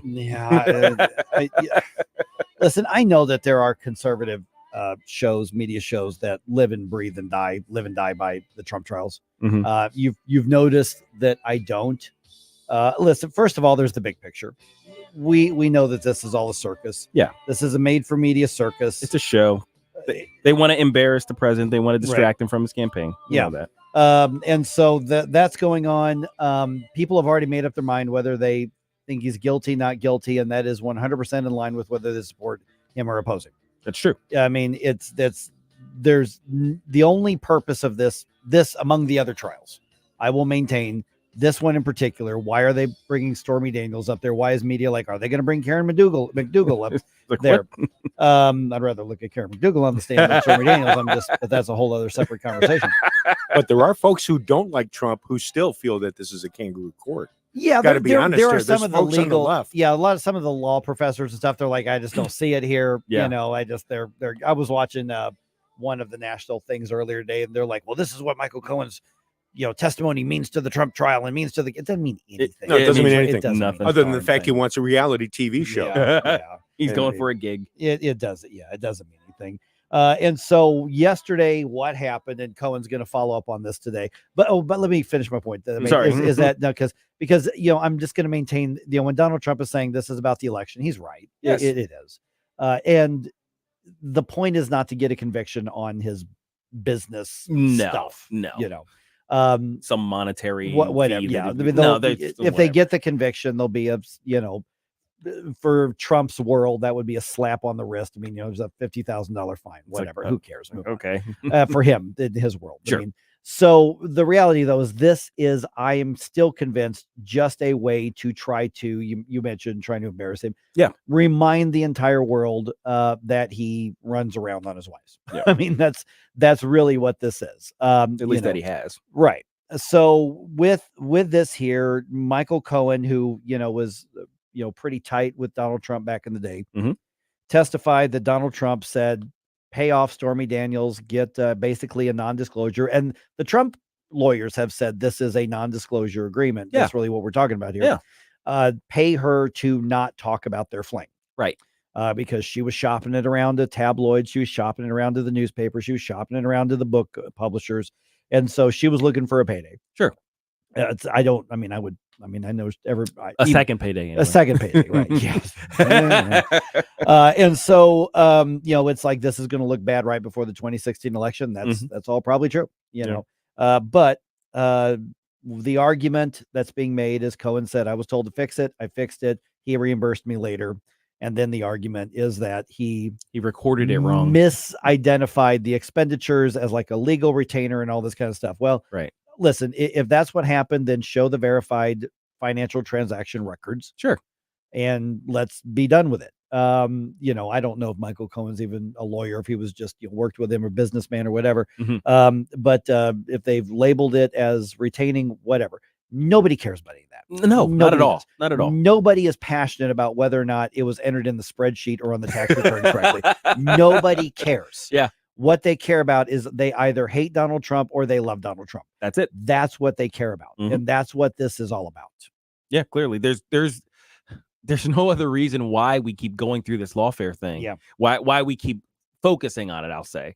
Because other than that, I mean, I suppose it benefits the left in that they are getting what they want. They're getting the the talking heads on Sunday. It's talking about, okay, what does this mean and what does that mean and how is this going to impact the election? Because they've got time to fill, right? The 24-hour news cycle. They've got content that they need to produce, and they want that content to be aimed at Donald Trump and his campaign. So, I mean, I guess they're getting what they want.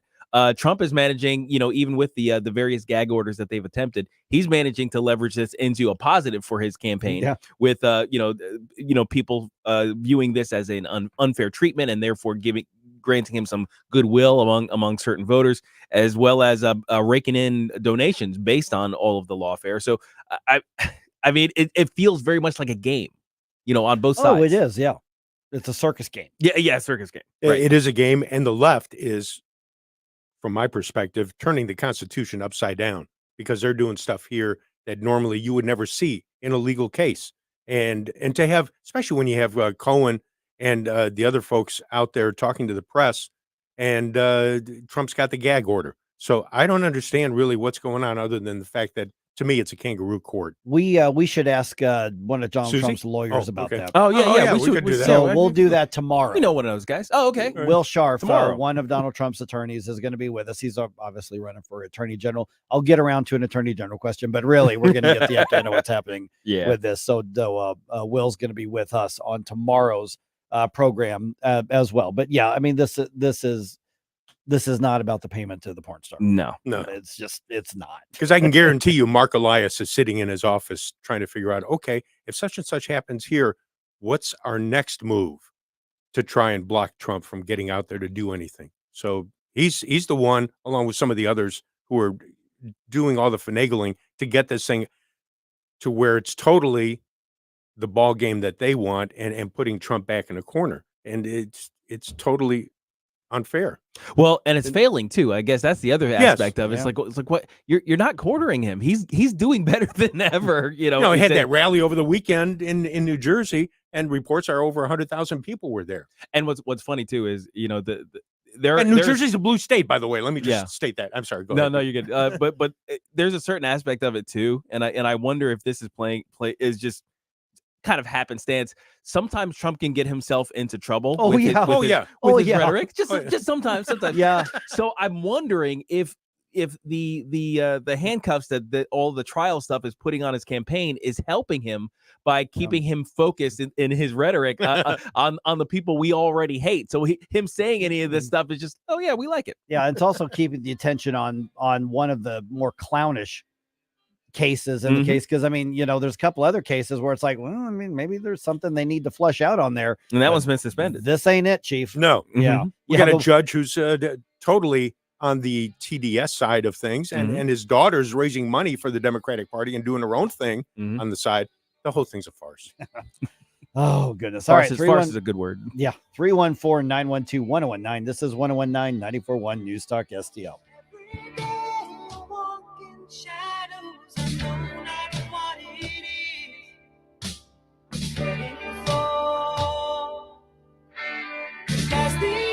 Mike Ferguson in the morning.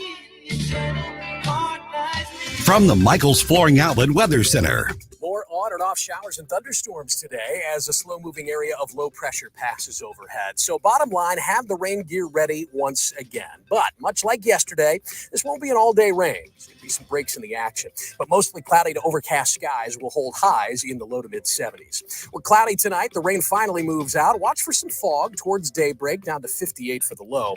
Looks like Wednesday may be the only dry day we get this work week. Partly cloudy tomorrow and 77.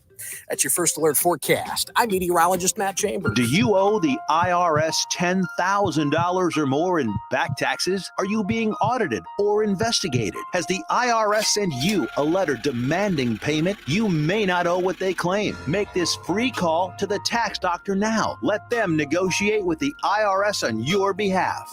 800-240-4586. 800-240-4586. That's 800-240-4586. This is Larry Connor's commentary on News Talk STL. August 29, 2021. 13 Americans were coming home. Flag-draped coffins slowly carried out of an Air Force plane at Dover Air Force Base. They were the last to be killed in Afghanistan when approached by a suicide bomber. Their families were there to welcome them home. The president was there, but not really. Families told of Biden looking at his watch repeatedly while the caskets were unloaded. They were unloaded with dignity and honor, but Biden was looking at his watch. USA Today did a fact check and basically claimed the families lied, but USA later had to do a retraction. Jen Psaki, who was with the Biden White House at the time, now at MSNBC, has a new book out that claims the president looked at his watch only after the ceremony ended. There are numerous photos showing he looked at his watch repeatedly. So now Psaki will make a correction in any future reprints. But the original will suggest the Gold Star families were lying, when in fact, what was supposed to be the most solemn tribute to honor our fallen troops was stained by the actions of Joe Biden.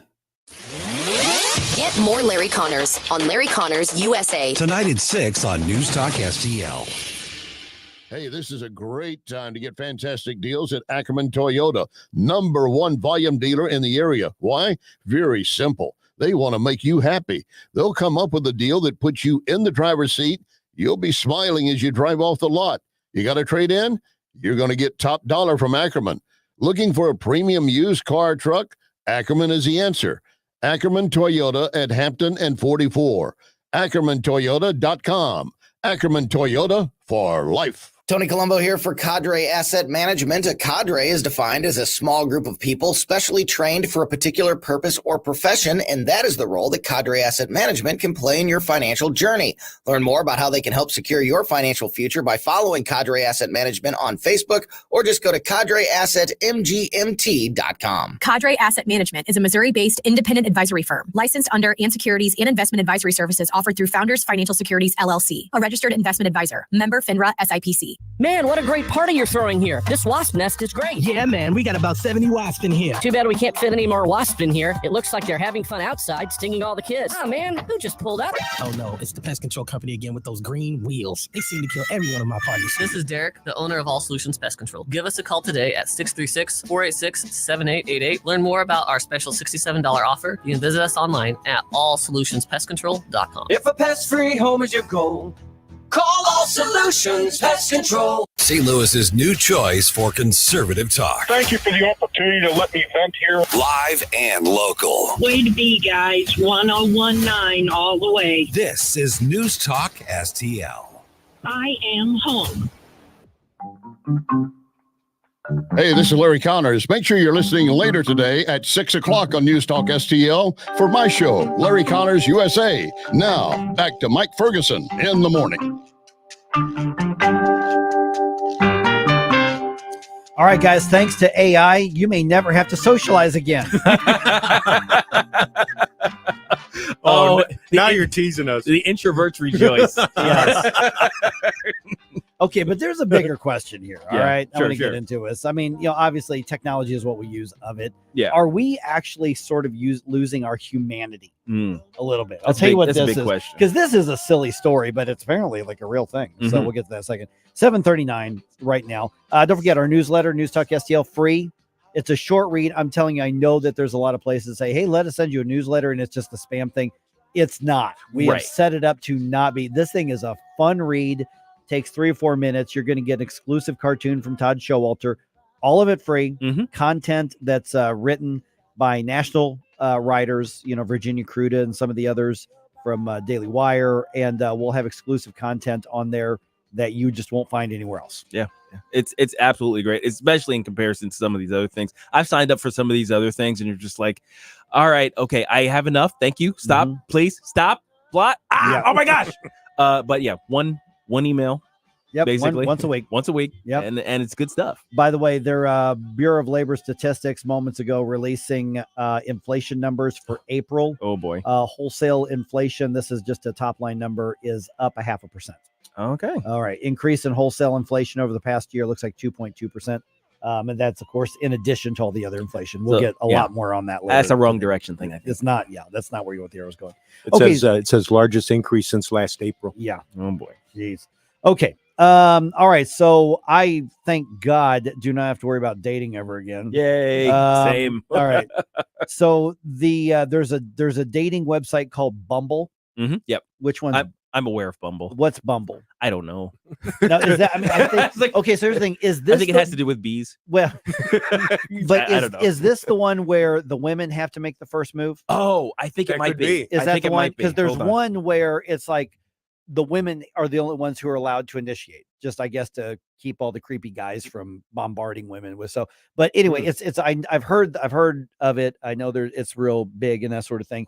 But here's the thing: is they are the guy who runs Bumble, the founder of Rumbles, or the Bumbles. Excuse me, Bumble, says that it is very possible because of artificial intelligence that your like dating profile, your avatar or whatever, if you somehow allow this to like get to know you, the way you write, the way you speak, what you read, and then what you can do with this is have your artificial intelligence presence go on a cyber date with her cyber presence, whatever, a artificial intelligence, and then they would have a basically conversation, then report back to you whether or not it's worth it to even talk to this person directly as a human. Yes. So you let your Android avatar go and surf the web and match with people at the speed of light, essentially, the speed of AI, and then they can come back and say, oh, that's good back. So it's basically a digital Yenta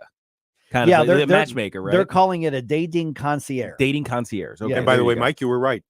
Men cannot ask first. It has to be women. It has to be the women. Okay. Yeah, I checked it too. It's like, you can, women have to either make the opening move or they can set an opening move that they will accept. Oh, got it. Okay. So they have to somehow say, I'm open to hearing something from you. Yeah. Okay. So here's, while I'm looking at this story, the founder of Bumble says it's possible that in the quote unquote, I'm quoting here, near future, to have an AI dating concierge, essentially an avatar, and that concierge would go on a cyber date with another person's dating concierge and then let you know whether or not, I mean, so basically you don't actually have to talk to somebody, right, to see whether or not you want to talk to somebody. And so dating apps already use data and algorithms to help you find matches. I don't think that's a big secret. Mm-hmm. It's the same way that they use, algorithms to try to push stuff on you when they're doing ads or other accounts to follow and things like that. Mm-hmm. So we don't know how the AI would enhance that, but they would literally have an interaction and then predict and try to tell you, well, this is what'll work, or no, this one isn't going to work, without the actual human communication. It's so weird. Now, what's fascinating is on a certain level, you can kind of see this, because if you are the person who knows both parties and you're trying to do the matchmaking thing, this is essentially digitizing the version of what you were performing in your head. It's like, oh, I know Bill and I know Jane and I know the way they think and the way they operate. I think those two would get along because you've actually run the simulation in your head. Oh, that's how that works, right? Rachel and I were like pushed together because there were like 3 or 4 people who knew us both, right, and said, you've got to meet this person, right. One of them was Tim Jones. Yes, that's right. Tim Jones is responsible. Tim Jones is one of the people who said, Mike, you've got to meet this woman, and told her, you got to meet this guy. I think you guys would like each other. Yeah. And so that was literally exactly what you're describing. Yeah. So Tim that's ran, how long I've known Tim Jones. Yeah. So Tim ran that simulation in his head, basically. Yeah. So what we're saying is, what they're saying is, I should say, what Bumble's saying is that the AI is doing it for you now. It's running the simulation. Now, we may need to pick this up here in a minute so, because there's a bigger societal thing here. But here's the question I've got, and I've got the question is, are we losing our humanity? Not because a dating app's gonna do this, but we've got artificial intelligence that tells us what we should be reading. We've got AI that writes our things for us, so we just check it and put it out there. We look at social media as marketing ourselves as opposed to actually getting out and doing the critical conversations. Mm-hmm. We don't, in generations past, people would pass the time by sitting and talking about important things. Yes. Comparing the notes of the writers. Mm-hmm. I mean, when was the last time that you had somebody say, William F. Buckley really made a great point in this latest thing that he wrote. Now it's, well, this up and coming influencer said this and they were really funny and they owned the libs. They and had 500,000 likes on it. I saw this meme. Yeah. Mhm. And it had all these likes. And so we have replaced critical deep thinking, and the conservative movement is every bit as guilty of this as the left is. Oh, sure. We just still at least have a chance to end up on the right side of something. Mm-hmm. And so my question is, are we losing our humanity and are we outsourcing it? And then what's the end result? Right. Yeah, it's a very curious world that we're kind of opening up right now. Is because it feels almost like we're getting to the WALL-E sort of world. I don't know if you guys have seen WALL-E from Disney. That's a great movie. It was back in the day when Disney Pixar was doing well. And, WALL-E. Yeah, WALL-E. Yes, he's a little garbage robot. He was great. and the whole premise of what society was like back, then in that movie is that, the future had gotten to the point where robots do everything for us. All we have to do is sit in our chair. The AI that drives the ship is doing its thing. The AI that runs all the things that we want is doing its thing. So we sit in our chair, our little floaty chair. We stare at a screen all day, every day. We eat the food that we tell the robot to bring us. And that's it. We never actually interact physically with any other person. All right, 314-912-1019. And I do think this relates to policy, to politics, but it 100% is what we're doing, are we putting the culture on autopilot driven by somebody else's algorithm? Yeah. Yeah. Wow. That's a really good question. I want to pick that up. Right, I know I had this other thing I want to talk about. I want to pick this up. Yeah, absolutely. I want to go with that. Let's do that right around 7:50 here on 101.9 94.1 News Talk STL. You know what, Gabe? You mentioned WALL-E. Wouldn't it be sad if in 50 years, folks look back and say, gee, it's working out just like WALL-E said it would. Oh, God. I'm not even sure 50 years is. You know what the difference is that would be looking at the movie. Right now, we look back and say the novel 1984, whereas the current generation's like, books? What are books? That's right. Who's Orwell? But it's too late to say you're sorry. How would I know? Why should I care? Please don't bother trying to find her. She's not there. Nobody told me about her. What could I do? For podcast articles and more, find us on newstalkstl.com. Mike Ferguson in the morning. It's too late to say you're sorry. How would I know? Why should I care? Please don't bother trying to find her. She's not there. Well, let me tell you about the way she looks. Hey, it's Columbo for Capriotti's Sandwich Shop. Capriotti's is famous for setting themselves apart due to their dedication to superior quality and ingredients like slow-roasted, hand-pulled whole turkey and American Wagyu straight from Snake River Farms.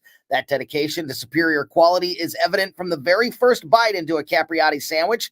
Visit Capriotti's Sandwich Shop 7 days a week at the corner of Manchester and McKnight in Rock Hill and get more info, including how to impress at your next event with their great catering at capriottis.com. I'm Dr. TJ, owner of the Institute of Natural Health, co-owner of Optimal Nutraceuticals, and the host of Wellness 101. Wellness 101 is designed to cut through the nonsense and provide you common sense, science-based information regarding health and wellness. On the show, we discuss topics like thyroid health, gut health, hormone optimization, and many others. Our show airs Saturdays at 10 a.m. and 2 p.m. and Sundays at 11 a.m. and 3 p.m. right here on News Talk STL. For more information, visit us at inhstl.com.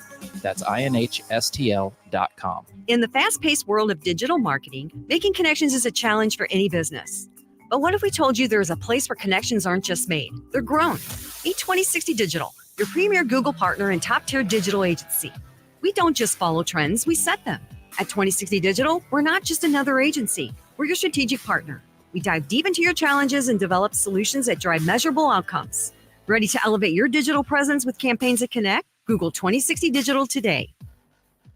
paid for by Christian Care Ministry. You know, it's true. Difficult times have a way of focusing us. We have to think about what matters most when it comes to our spending, our healthcare. This is why so many people are joining MediShare right now.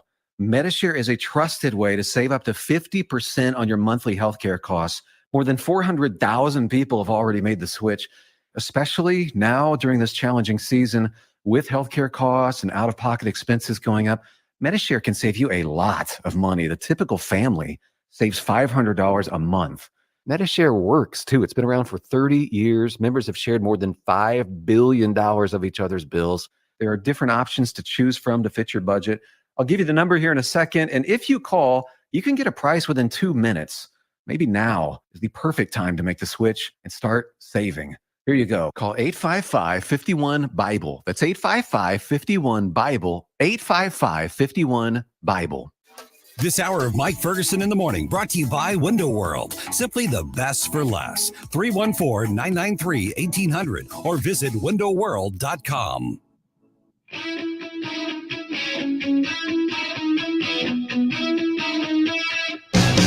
Love the music you hear on the morning show?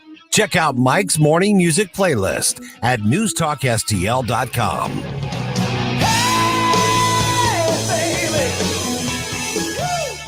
I want to pick this up. Yes. Where you're at. And then you just said something in that information break that caught my attention too. It's relevant.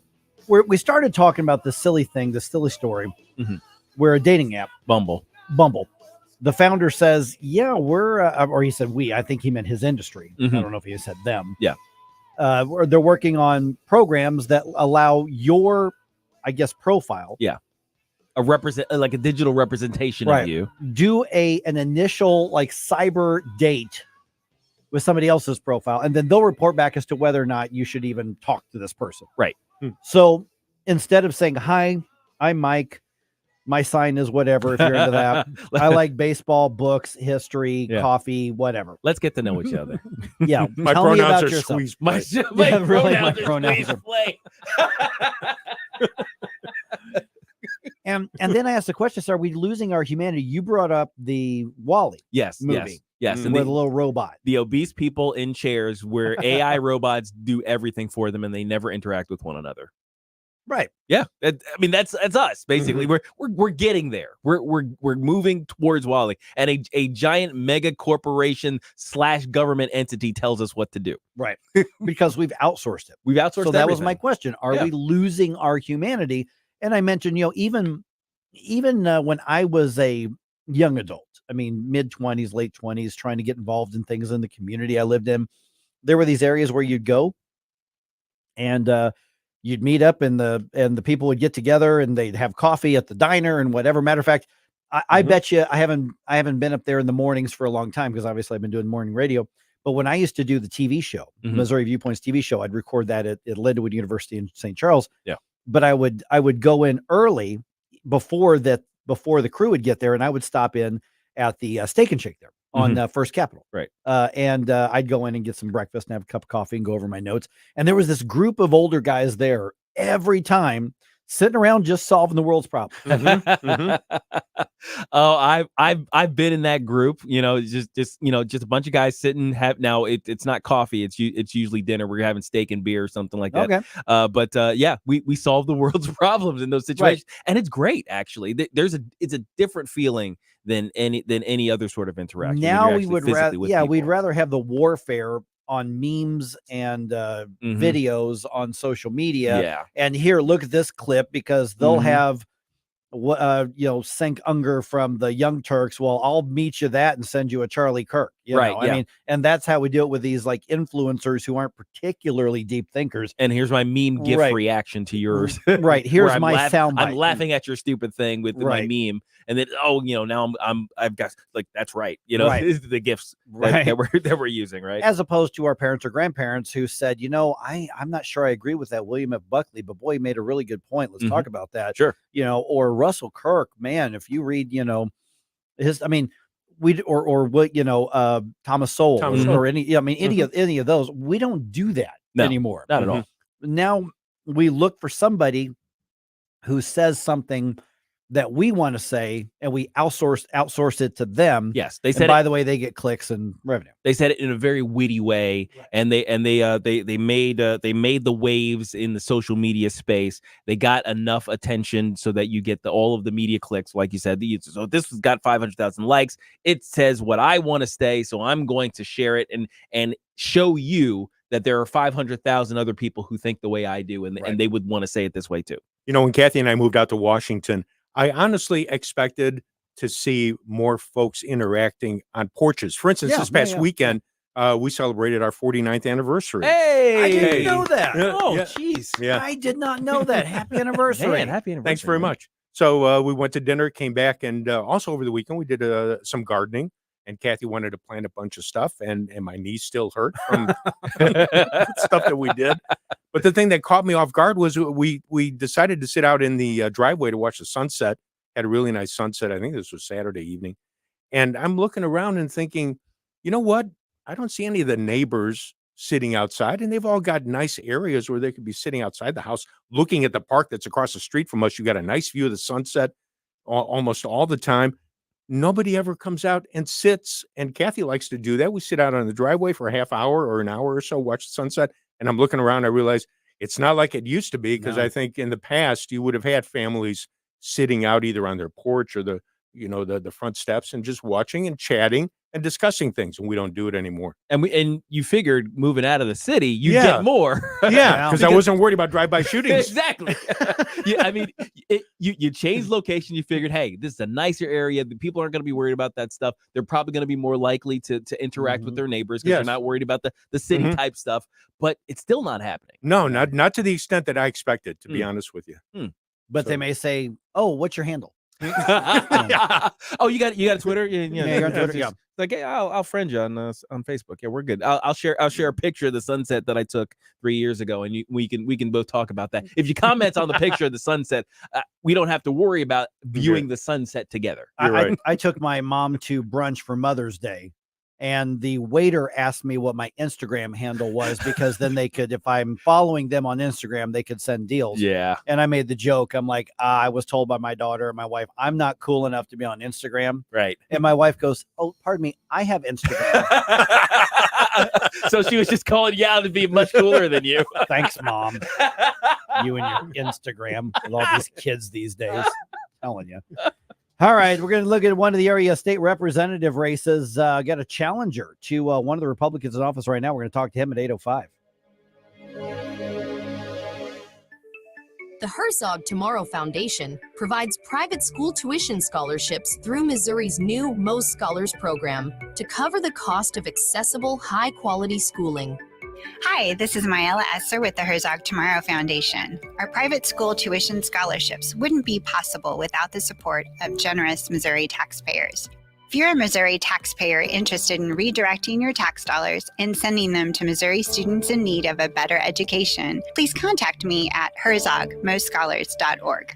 Better education for students creates a better tomorrow for all.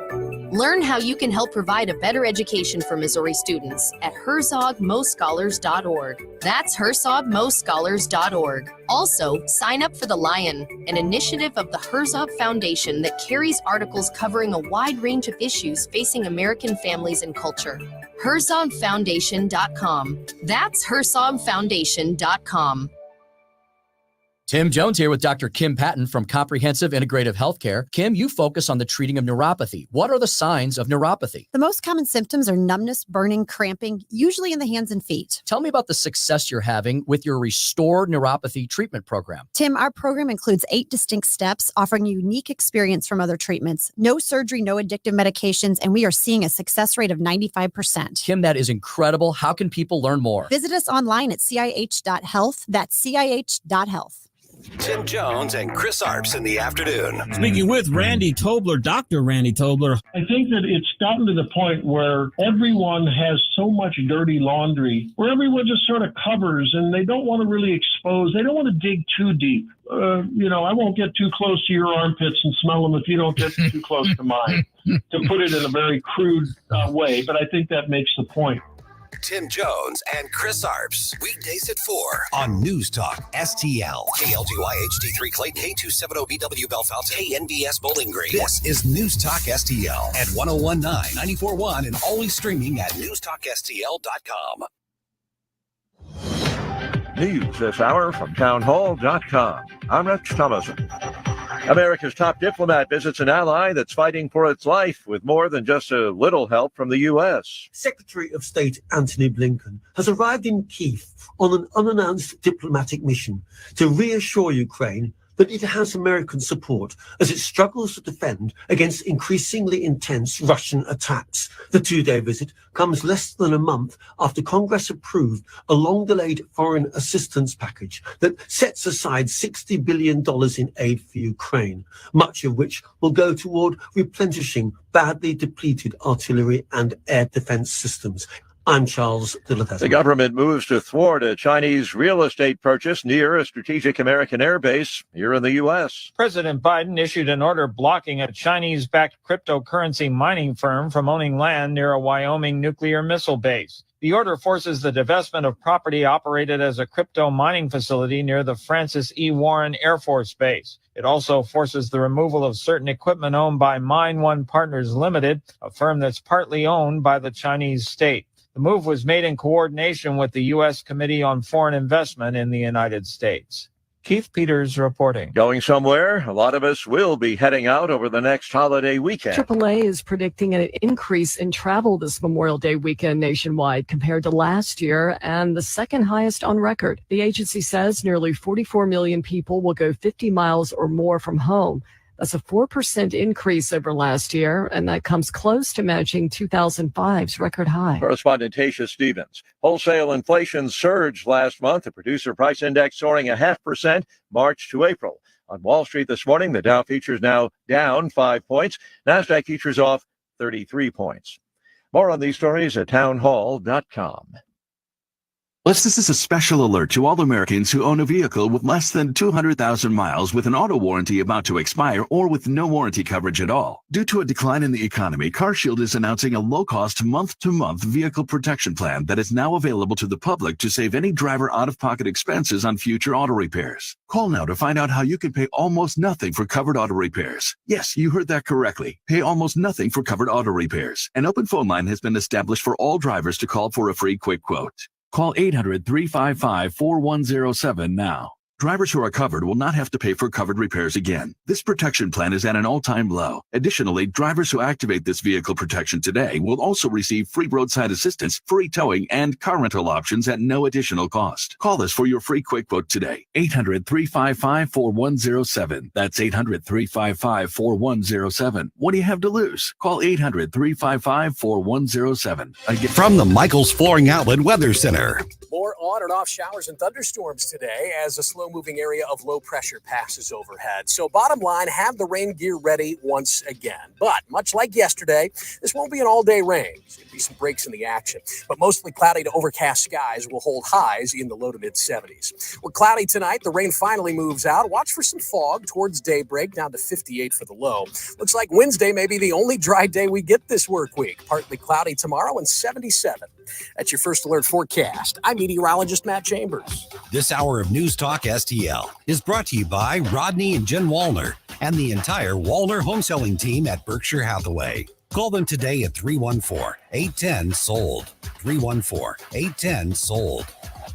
Feel the sizzling heat of summer savings at Seidenstricker Nobe Partners. Rev up your summer with 0% financing for 84 months with zero down on a John Deere compact tractor. You can purchase a 1 Series tractor for less than $10 a day. It's time to elevate your equipment game with a hard-working, versatile tractor. Don't let this sizzling hot deal on compact tractors slip away. Seidenstricker Nobe, your partner for the land. Offer valid through 7/31/2024. Some restrictions apply. See dealer for details.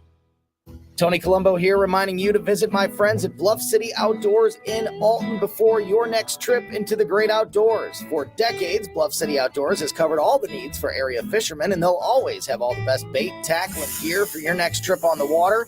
And now they cover all your bow hunting needs, including their state-of-the-art indoor archery range and techno hunt system, open every day for you to come shoot, or you can join a league.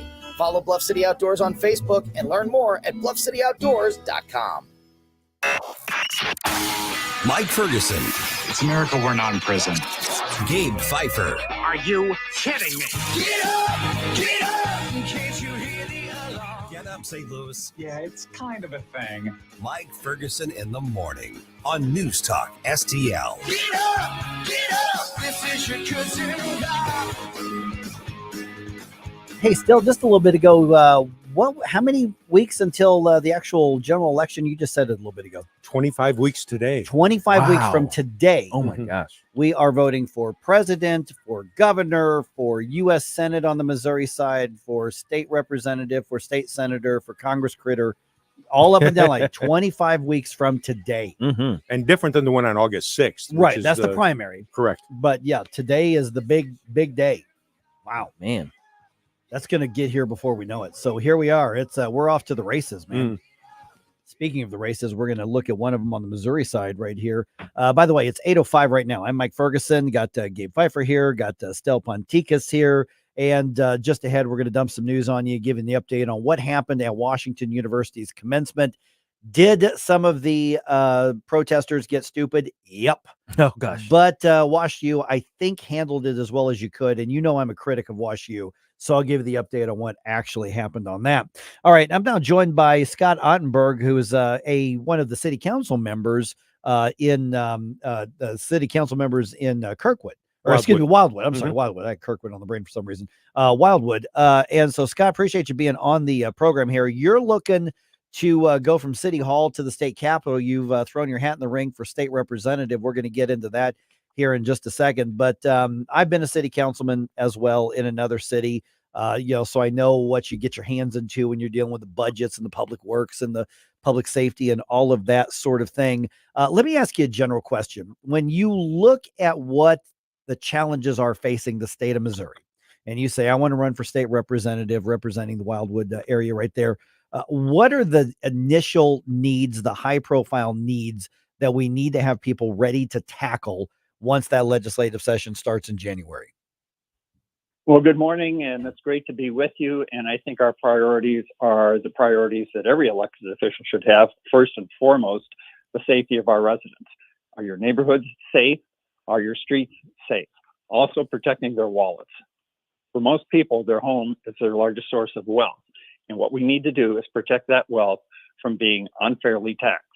So safe streets, safe neighborhoods, and protecting the wallets of our constituents.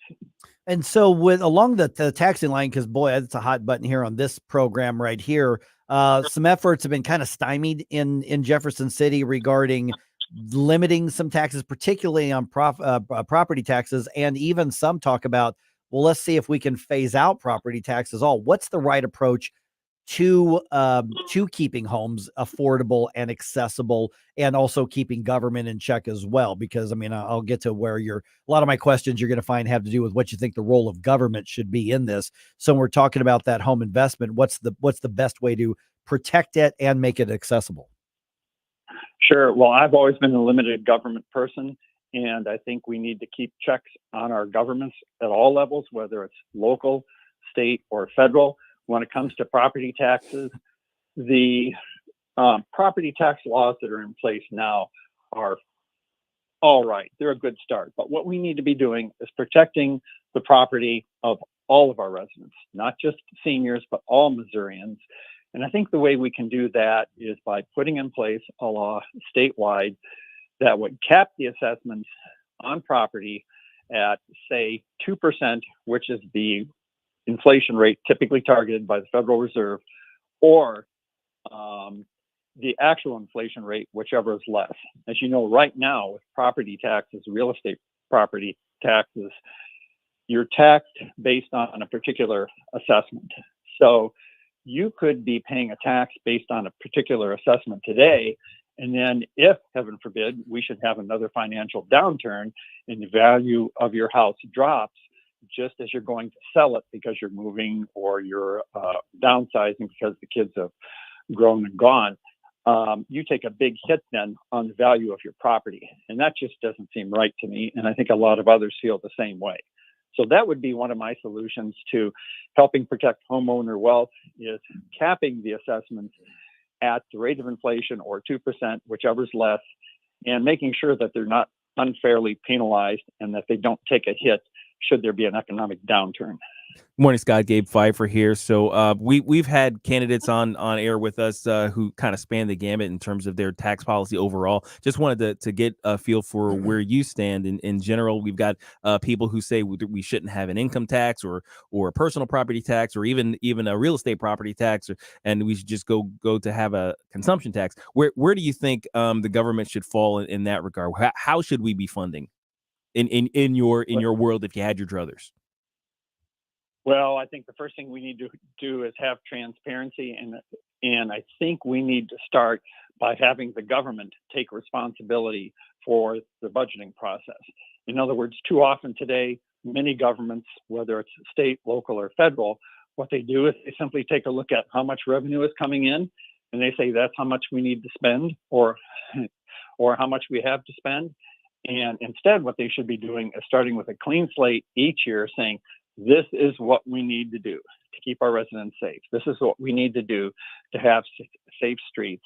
Build a budget based on that, and then take a look at the revenue that's available.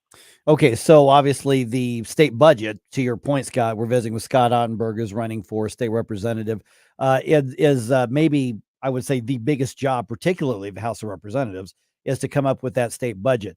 How do you prioritize what should be? And I think what you're describing used to be called like zero-based budgeting, meaning you start with zero every year, every department, and then you say, here's what you need and budget based on that, as opposed to, we need this percent increase every year, which is how government grows like crazy.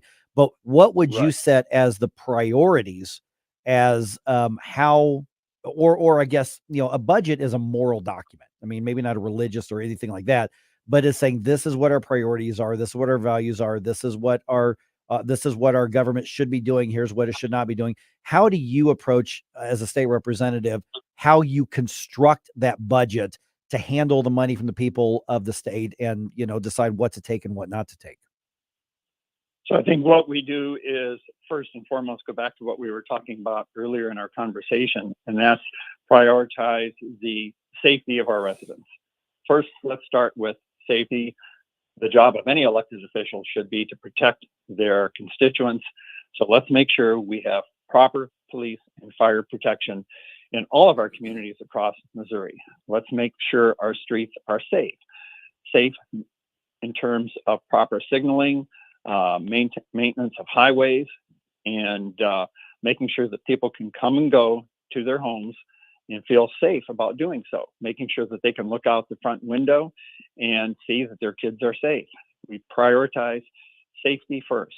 Then I think we take a look at protecting the wallets of our residents and making sure that they've got the money that they need in order to provide for their families. Scott, when it comes to education, obviously, the biggest expenditure generally in the state. What's your take on what level, if any, of education freedom or school choice should be the rule, should be the law in Missouri? Well, I think we have to have a couple of priorities. One is, first of all, we need to encourage parental involvement in the development of curriculums for our children. No one knows their child better than a parent, and that knowledge combined with the expertise and professionalism of our teachers can result in the best curriculum for each individual student. I think that's how we maximize each student's potential. In some cases, it might be a special program that a child needs. In some cases, it might be some additional education outside the public school system. To provide maybe help for somebody who is an exceptional child, who has an exceptional talent, and who just needs some additional educational opportunities. Would you support expanding school choice in the state? Yeah, I think school choice that provides parents the opportunity to maximize the potential for their child is something to take a look at, and anything that helps a parent get the best education for their child is something that we need to be looking at. Okay, we're visiting with Scott Ottenburg, running for state representative. So I've got to ask the question because you are challenging an incumbent right now. You're in Justin Sparks' district, I guess, 110. So Justice, That's correct. yeah. So I mean, you've got one of the more conservative members of the House right now. Why throw your hat in the ring? Why should you replace him in office? What makes you a better fit for that? Well, it wasn't so much what I think, it was more what the residents think. I've had a large number of residents come to me and say, Scott, you've been involved in our community for 28 years. You've been involved in the city council. You've knocked on a lot of doors to listen to us. You know what our needs are. You know what our concerns are. We think you would be an effective voice for us down in Jefferson City. So this was about a 6-month process that I went through thinking about throwing my hat in the ring. And at the end of the day, my wife said to me that, your whole life has been about serving others. This is another opportunity for you to serve people in this community. So if you want to do it, go ahead. And so that's why I made my decision to get in the race. Okay. And let's go over a few just real quick bullet points. Obviously, conservative radio station here. Are you, would you consider yourself pro-life? Yes, absolutely. I've always been pro-life. Okay. And then what would your take be on gun control, Second Amendment issues? I've always been a supporter of the Second Amendment. I grew up in a family of hunters. My parents are from the mountains in Pennsylvania, and I grew up at a very young age. I was helping my dad load and unload his hunting rifles and helping carry the rifles as he was hunting. I learned how to cross a fence, setting the rifle down on the other side of the fence before you climb over. So I've always been a supporter of the Second Amendment. Okay. And in St. Louis in particular, should the police department be back under state control, or should it remain under the city auspices? If we could rely on the city to properly administer the police department, I would leave the police department under local control. However, it seems like the city recently hasn't been able to properly administer the police department. So I would say state control is needed, at least for a period of time. Yeah. Okay. All right. And we're going to give out your website information here in just a second. And then I guess what was the other thing I was getting? We covered taxes, covered, the life issues. Obviously, yeah. Give me your thoughts actually right now here, the last week of the legislative session. Oh yeah. When you look at what's happening in Jefferson City, and it's kind of funny because I remember when the Senate ran very smoothly all those years ago, and then the House was a big mess, and now the House runs a little bit better than the Senate does at this point.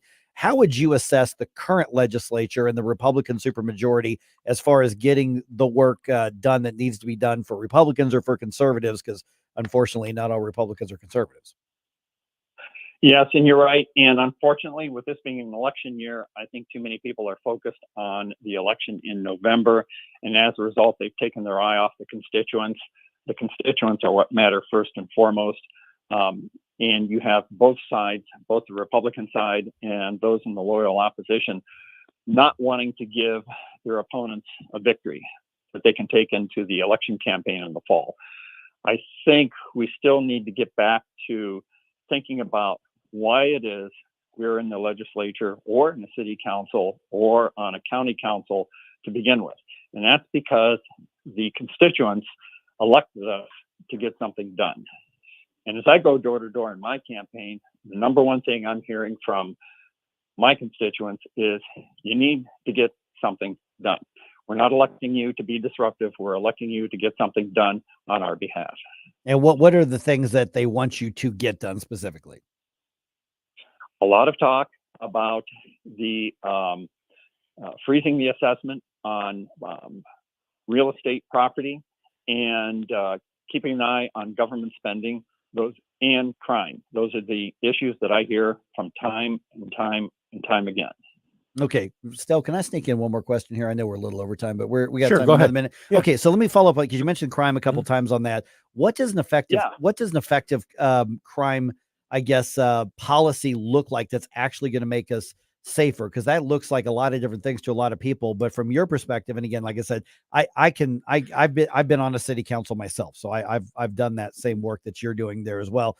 What is it that should change in policy when it comes to keeping people safer, not just in the St. Louis region, but all around the state, because the needs are different depending on where you are in the state? Yeah, and there's a couple of types of crime that seem to be common all throughout the state. Vehicle tampering is one. We see that in all of the communities where somebody comes in, drives the car into the community. A couple of people get out, they walk down the street, and they're flipping the car handles on the cars to see if they're unlocked. And if they're unlocked, they rifle the car within about 30 seconds and they move on. We passed tougher penalties on vehicle tampering here in Wildwood. And since we passed those tougher penalties, we've seen the number of car break-ins and car thefts drop. So that's something that we can do, I think, on a statewide basis that can reduce local crime. All right. And the website is Ottenburg4Missouri.com. Guys, did we tag him on social media already? Yes. We did. All right. So we've already tagged you on our social media, Scott. All right. Appreciate you giving us kind of an update on the campaign and what it's going to look like there. Thank you very much. It's been great to be with you this morning. Thanks, All right. Scott. Once again, Ottenburg4Missouri.com if you want to learn more. All right. 314-912-1019. Got some news I'm going to dump on you here in just a minute, including the update on what happened at Wash U's commencement. Let's do that right around 8:22.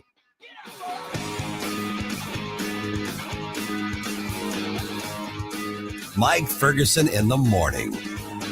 Don't try to make me stop. Inspiration, you have a soul sewn up, it is no more.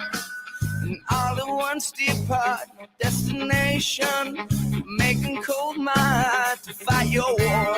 Stop it right now! News, analysis, opinion. After 50 years, I was able to kill Roe v. Wade. It's a border bloodbath, and it's destroying our country. We're going to win this race. And we won't stand for it. 68% of black voters saying that they're ready to vote for Joe Biden. Hispanic men favoring Trump over Biden. That's a real problem for the Biden campaign. 1019 and 94.1. St. Louis is number one. For conservative talk. News Talk STL and newstalkstl.com. You know, I don't know about you, but I've got a pretty good guess. You're probably like me in that when you're doing business with somebody, especially on something that's a major decision, you want somebody who knows what they're doing, and you want somebody who is highly ethical, because the ethical people are the ones who are going to work for you and put you above their immediate needs, because that's how you build a good business. Well, I've just described my friends Rodney and Jen. Mike Ferguson here for the Walner home selling team with Berkshire Hathaway. You can give them a call today, 314-810-SOLD. Matter of fact, if you call 314-810-SOLD, what's going to happen is their cell phone's going to ring. This isn't going to an answering service. This goes to them. And unless they're already on the phone with somebody else, then they are going to pick up. That's the number I call when I talk to Rodney and Jen. So let's break that down. When it comes to knowledge of real estate, when it comes to knowledge of the home buying process and the home selling process, listen, there are a lot of people in St. Louis who know how that works. There are a lot of competent real estate professionals out there. Rodney and Jen, I am telling you, they sell upwards of 15 times more homes than the typical real estate agent out there. They are licensed in both Illinois and in Missouri, but it's deeper than that. It's not just a matter of they're going to tell you how many bedrooms and bathrooms you want. I'm going to enter it in, and then let's go on a tour and start looking at homes. They want to get to know what you want this purchase to do for you. Oh, you want to live in this area because it's closer to work, or it's going to be in this school district, or you're upsizing because your family is growing, or you're downsizing. What do you want the investment to do for your family? That's all part of the picture. Matter of fact, at one point when my wife and I started talking to Rodney and Jen about this cabin that we're going to be, getting in East Missouri, one of the first things after Rodney and Jen were asking, okay, what are we doing with this? And I gave them the picture, and they gave me some comparables to give us kind of an idea of what the market's looking at. And he goes, and Rodney said, Mike said, if I were you, I would hold off just a little bit because the market conditions are likely to change. You're likely going to have better options a little down the road. And I thought about that for a minute. I went, there was somebody who works in a business of real estate. He does not make a living unless he is selling properties. And his priority was to give me advice that was better for me than it was for him at that time. I'm not doing business with anybody else other than Rodney and Jen Wallner. That sold me right there. And the more I've gotten to know them, just the more impressed I am with them as people. These aren't just the people you want fighting for you when it comes to real estate. You definitely want that because their passion is taking care of and empowering your family to make the right decisions. But they're just good people. They're honest, ethical people. They are involved in St. Louis. They are part of St. Louis.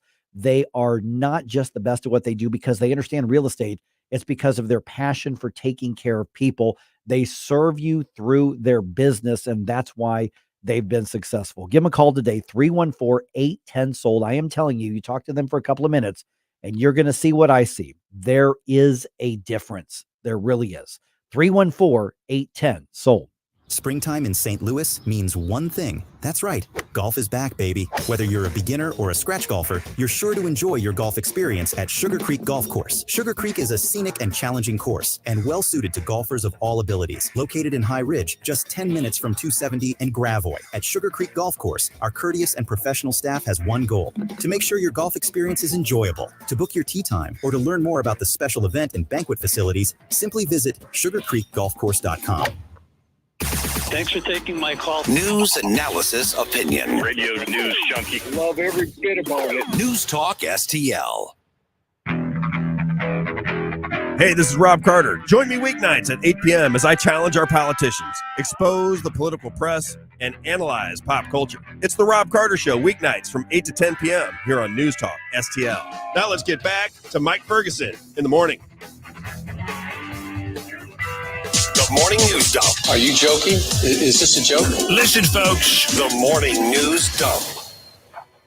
Establishment Republicans delayed initiative petition reform, and now Democrats, the Missouri Senate, have the chance to kill it off. Yeah, exactly as we predicted. Yeah, think of it this way. It's the Republicans, and I'm talking about the establishment Republicans. What they want is for the Democrats to run the victory lap over killing initiative petition reform. We said back in December and January, what's going to happen is the establishment Republicans are going to slow roll this. I think that was the term we used back then. That was the term. Yep. They're going to slow roll it, and the whole time say, "Gee, we tried. We're doing the stuff, but you guys, gosh darn it, the system wouldn't let it. The clock ran out. Gosh darn it." Yeah.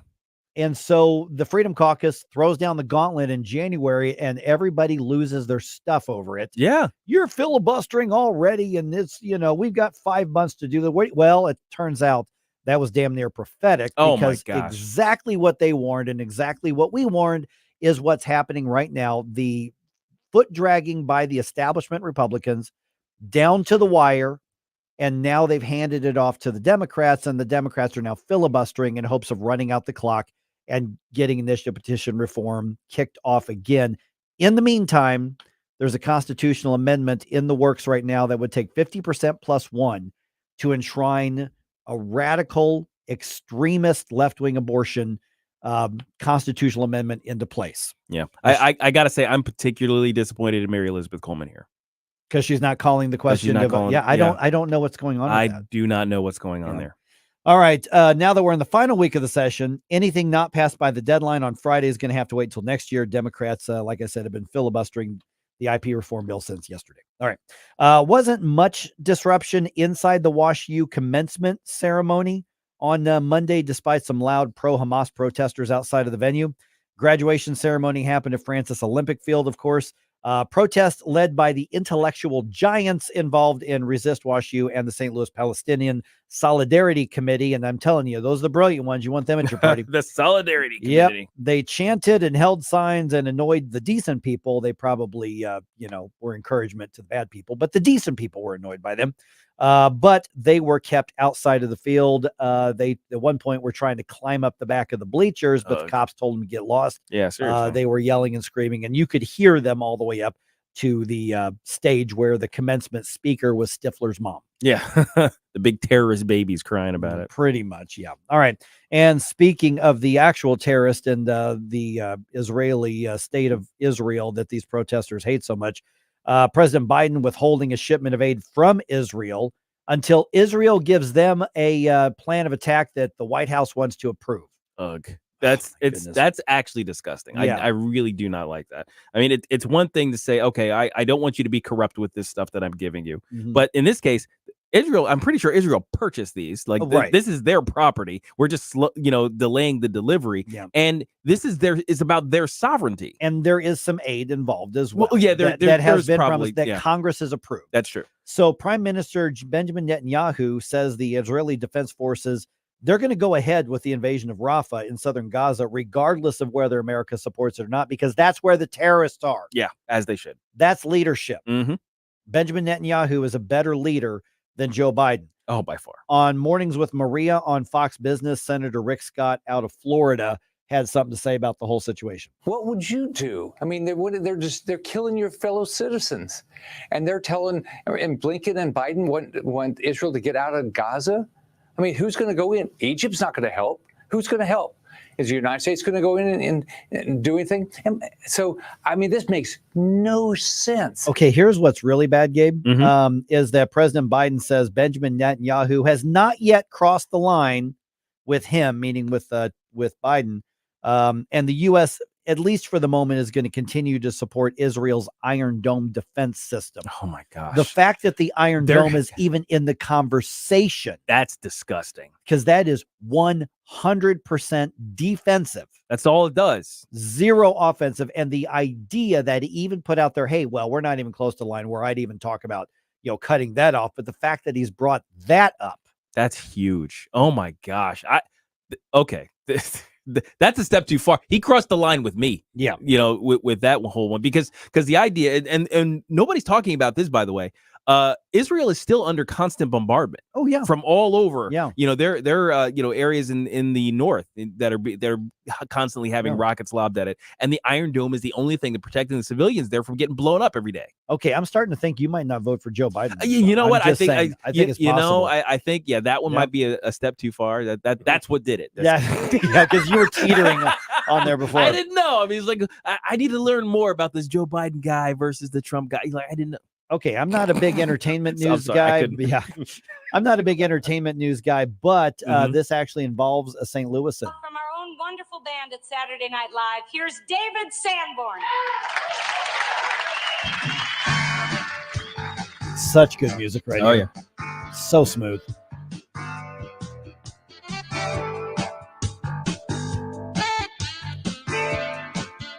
Kirkwood native David Sanborn.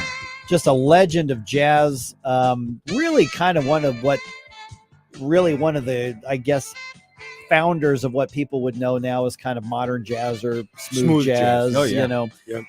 Also a lot of pop influences, even some rock saxophone. He died at the age of 78 over the last day and a half or so. He had been battling cancer. This sounds like the soundtrack of late night to me. Like this is what late night band music is supposed to sound like to me. Yeah, I mean, and David Sanborn was kind of the innovator of this era of jazz music, saxophone. You think about some of the others who came along. Dave Koz would be another one. I had some David Sanborn and some Dave Koz albums. I guess you could see Kenny G, but he was kind of a little bit off to the side, but still would fit into that genre. Dave Koz would be a more direct kind of somebody who was clearly and Brian Culbertson. Oh yeah, Culbert. Yeah. Yep. So there are a lot of good ones out there, but Dave did so much work with other artists and did studio work besides his own albums that he released. 25 of them. Wow. And he won 6 Grammys. Guys from Kirkwood. I got to admit, I forgot that he was from St. Louis. Yeah. I didn't. Yeah. By the way, he also collaborated with Eric Clapton on the soundtrack of Lethal Weapons. Actually, all 3 Lethal Weapons. He did a lot of the music there. Worked with Bruce Springsteen and the E Street Band, David Bowie, Albert King. Oh yeah. Of course, the Saturday Night Live band, as you're hearing right now, the Letterman Show band. So just one of the more accomplished true musicians out there, dead at the age of 78. All right, real quick here, Cardinals game. The Cardinals came alive in the 7th inning last night. We're like, where's that set of Cardinals been? Holy cow. They came back from a 4-run deficit. They scored 8 runs in the 7th inning alone. Oh my gosh. Yeah, that was part of a 10-5 win against the Angels last night in California. Nolan Arenado started things off with a home run for the Redbirds. Second game of that series is tonight. Sonny Gray back on the mound, hopefully getting back in the win column after that last game where he got beat. First pitch is at 8:38.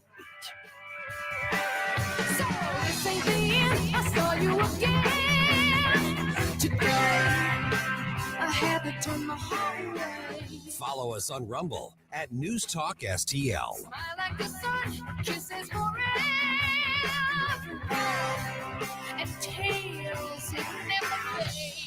Mike Ferguson in the morning. You lie so in the weeds. I bet you wanna ambush me. You have me down, down, down, down for 5 years now. From the Michaels Flooring Outlet Weather Center. More on and off showers and thunderstorms today as a slow-moving area of low pressure passes overhead. So bottom line, have the rain gear ready once again. But much like yesterday, this won't be an all-day rain. There's going to be some breaks in the action. But mostly cloudy to overcast skies will hold highs in the low to mid-70s. We're cloudy tonight. The rain finally moves out. Watch for some fog towards daybreak, down to 58 for the low. Looks like Wednesday may be the only dry day we get this work week. Partly cloudy tomorrow and 77. That's your first alert forecast. I'm meteorologist Matt Chambers. Fox News commentary. After last year's Rainbow Mafia overload debacle, Target will dial back the pride displays this year. I consider this another W in our column. I'm Tommy Lahren. More next. Donald Trump Jr. here. Since January of 2021, the cost of living has increased by 17.9%. You can't get that money back, but you can stop your losses by diversifying into a gold IRA from my friends at Birch Gold Group. To learn more, get your free info kit on gold IRAs by texting the word SHELTER to 989898. That's SHELTER to the number 989898 to get your free info kit from Birch Gold now. Message and data rates may apply. Last June, Target went all in and overboard with pride displays, tastelessly promoting junk-tucking underwear and more. This move was met with well-deserved backlash and perhaps even a lesson learned. Because this Pride Month, Target announced LGBTQ adult apparel and home goods will be sold in select stores only based on historical sales performance. That amounts to about half of its 2,000 stores, a drastic dial back from last year's blowout. But this is bigger than Target. It's a win for decency and common sense. Why should big box stores ram the celebration of sexual preference down our throats and parade it in front of kids? We should be able to shop at family-friendly stores and not be forced to navigate adult items based on adult themes at every aisle. Turns out conservative buying power does hold some weight, and we should throw it around more often. I'm Tommy Lahren, and you can watch my show, Tommy Lahren is Fearless, at Outkick.com. Hey, Tony Colombo here for Gutter Pros. When Christine and I bought our new house, we knew the gutters were an issue, and after meeting the Gutter Pros team, we knew that they were right for us. Gutter Pros is your all-in-one gutter service team that offers a variety of affordable solutions, and they even offer free estimates, so there's no cost to you to find out if they are right for your home, just like they were for ours. If you're having a problem with your gutters, contact the Gutter Pros now, because with Gutter Pros, water goes where they tell it to. Call them at 314-656-7195 or visit gutterpros.com. Caring for a loved one is stressful. It's an emotional time, and we want our loved ones to get the quality of care they deserve. But the cost of long-term care is expensive. In the St. Louis area, it could be $60,000, $70,000, or even over $100,000. Can your savings handle this added expense? Fortunately, News Talk STL listeners have an expert right here. Financial strategist Chris Cooper of Serenity Wealth Management shows families tax-efficient strategies to fund care needs. Whether planning in advance, have health concerns, or living in a care community today, solutions exist to fund the quality of care you deserve. Hi, I'm Chris Cooper, and I'd love to send you a free copy of my new book. You'll learn about strategies to empower you and your family, protect your savings, and make sure your loved ones get the quality of care they deserve. Visit SerenityLTC.com. That's SerenityLTC.com. Investment advisory services offered through Alphi LLC, SEC-registered investment advisor. Insurance and education services offered through Serenity Wealth Management. Free speech is alive and well in America. Thanks for taking my call. Right here. My point about the governor there, it's absolutely about power. I read this, I almost fell out of my chair. News Talk STL. This thing is just absolutely dripping with irony. News, analysis, opinion.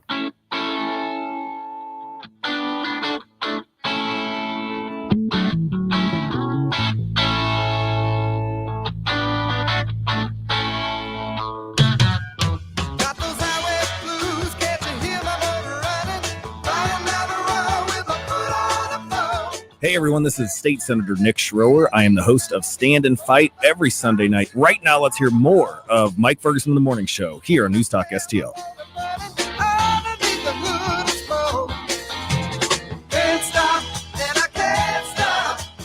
Interesting reactions starting to come in from our discussion with Scott Ottenburg on Rumble, at least. I don't know about the other platforms, but you can check it out. Where you did you like what you heard? Did you not like what you heard? And you got about another 20 minutes to get your thoughts in on the chat box on that. Thanks for everybody being back in the Rumble chat box. Rumble got a little goofy this week. They had some glitches. Yeah. And they affected a lot of not just us. It was a lot of others as well. So they're back up and running. So we're in good shape right there. And I think there was some sort of access process that they Yeah. changed, and they didn't let Katie know because Katie's our digital coordinator here at the station. Yeah, guru. Queen. And I don't think they didn't send the queen a note. No. To let her know that, hey, your access process here is a little bit different. So not even a herald. You're supposed to send a herald to declare things. Okay, so we got an information segment here about 6 minutes or so. I know we want to get to, but it just kind of dawned on me the last couple of segments. You know, one of the things that when we set up this radio station going on 3 years ago. Okay, all of us were at another radio station. We all know that. Everybody knows that. And we wanted to do something different. And it dawned on me, we're really talking about some really big picture questions, because I'm going to get my cup of coffee a little bit ago during one of those segments. And I'm thinking, I'm pretty hard on some of these Republicans. Yeah. There's a reason I don't get invited to MC Lincoln Days anymore, because I don't see an R or a D brand to go, I'm going to make up my mind on that person based on that. Right. Yeah. They've taught us otherwise. Right. I mean, honestly, that's really what's happened. And here's what's interesting. Over the years that I've gotten to know, Tim, and I've known Tim Jones now for I think I've known Tim Jones for close to 15 years. I've known Chris Arps for at least 10. And like you said earlier, Tim set you up with your wife. He was one of them. He was one of them who's like, you've got to meet this woman, Rachel. Literally, there were like 3 or 4 people. There are like 3 or 4 people in this world who want to take credit for Rachel and I meeting and getting married. Tim's one of them. And Tim was one of them. And he's got a legit claim. Yeah, he does have a valid claim. Yeah, there's him, and then there's Jason Hanish from the Plaster Foundation, and then a couple of the folks over at Lindenwood University Television, Peter Carlos and some others. Like, you got to meet this person. So they were telling both of us that. So but it kind of dawned on me when I was just getting my coffee a little bit ago that we were told early on, we start this radio station, be yourselves, be real. I mean, obviously be smart. Yeah. Don't pull punches. Don't pull punches. And we decided we were going to say, we're going to be the smart show. We're not going to be the tribal show. We're going to be the smart show. And sometimes that makes people mad. Oh, absolutely. Because we are in a world of, I want to find my tribe, and I'm going to find the spokespeople online, and I want you to do my talking for me. Yeah. Here's my team. My team is never wrong. Never say anything bad about my team. So when I mentioned the question a little bit earlier, are we losing our humanity? And by the way, I'm not talking about conservatives. I'm talking about us in general. Larger society. Right. It's not just about AI. It's not just about technology. It's not just about outsourcing. It's about, are we willing to do the critical thinking things? Are there any issues, for instance? Are there any major things, whether it's politics or culture or faith or anything like that, that you have had to think deeply about, read about, process, and then changed your mind about? Yeah. Because there's a couple big ones in my life that I've changed my mind about, because you do the hard work of thinking through things. Yeah. Or debating through things, or reading through things. What about you guys? I mean, is there anything that, I'm not going to ask you what it is if you don't want to talk about it on the radio, but yeah. There's one big one, and that's the role of government in terms of how it deals with drugs. And we've discussed this. We've talked about this, especially with the legalization of marijuana. You and I don't stuff. totally agree on that. Well, we're close, but I don't think very close. We don't totally agree. And honestly, I think it's more of a matter of process rather than the actual understanding of it. Because I like I've said this before, as much as I hate marijuana and what it's done to things and getting contact highs walking around in Walmart from all the smell of smoke. By the way, quick side note, my mom in town just visiting a couple days, she actually commented on, she goes, everywhere I go, is that what marijuana smells like? I'm like, yes, welcome to St. Louis. That's it. Yeah, there you go. Sorry, go ahead. Yeah, exactly. But as much as I hate all that stuff, and I came from a neighborhood that was ravaged by drugs. I think the role of government as far as drugs goes shouldn't be in terms of banning it or banning its use. It's to just be in mitigating it and making sure that we don't hurt one another while we're messing around with this stuff that we're destroying ourselves with. Right. So, I would actually, if they did a whole, we're going to legalize drugs, all drugs, you can go and to a store and buy heroin. Except the regulation is you have to stay there until your high wears off, or and the store is responsible or something like that. I would actually be in support of that kind of thing. Now that is new. That is absolutely. Yeah, see, I don't new even know in a few years construction. ago. I don't know if that would have been the case for you. It would have It been? was. It was. Okay. It's just I didn't really express it probably well. got You it. know, part of the thing was, the real big push that we were having with the marijuana thing. My issue was that we were making revolutionary changes when I think the government should, in this regard, should be making evolutionary Sure. changes. We should be doing things slower to get to where I think the libertarian view of it should be. Right. Yeah. And that was, and it really was like, for instance, with me, and not everybody's going to know who this is, Harry Brown. I don't know if you guys know who Harry Brown is. He ended up being the Libertarian Party's nominee for president a couple of years. And he wrote a couple of books that really, they didn't shape my thinking, but they led me to challenge my thinking. Yeah. One was called How I Found Freedom in an Unfree World. And another one's called Why Government Doesn't Work. And I made the mistake of reading those books and telling somebody how much I really liked them. And then I've loaned them out and then they disappeared. And so I've had to go. And I think dang it. I bought those books a couple times and my wife actually found a copy of How I Found Freedom in an Unfree World and bought it for me because mine's long gone. And even yesterday, I'm looking around, I'm like, where's that book? I can't Did somebody steal your book about freedom? The funny part is that my wife may have it up in her office. Yeah, I don't know which, because she's reads, Russell Kirk and we've actually become friends with the Kirk's family. We've actually, been invited to go up to the Kirk home and Rachel takes classes and she goes up to Milton Friedman's home, literally in his home and leads seminars there. So we're blessed to be able to have access to some of these things. But it all really comes down to, we don't really do that anymore. Even those of us who used to do that. I mean, I've got the books by, Kirk and Burke and all of those and, Williams and, all of them, but we don't really do that stuff anymore. We shoot memes at each other. If we do that, we send gifts at each other. GIFs, not gifts. Yeah. With a T. Yeah. We grab a soundbite from our favorite influencer.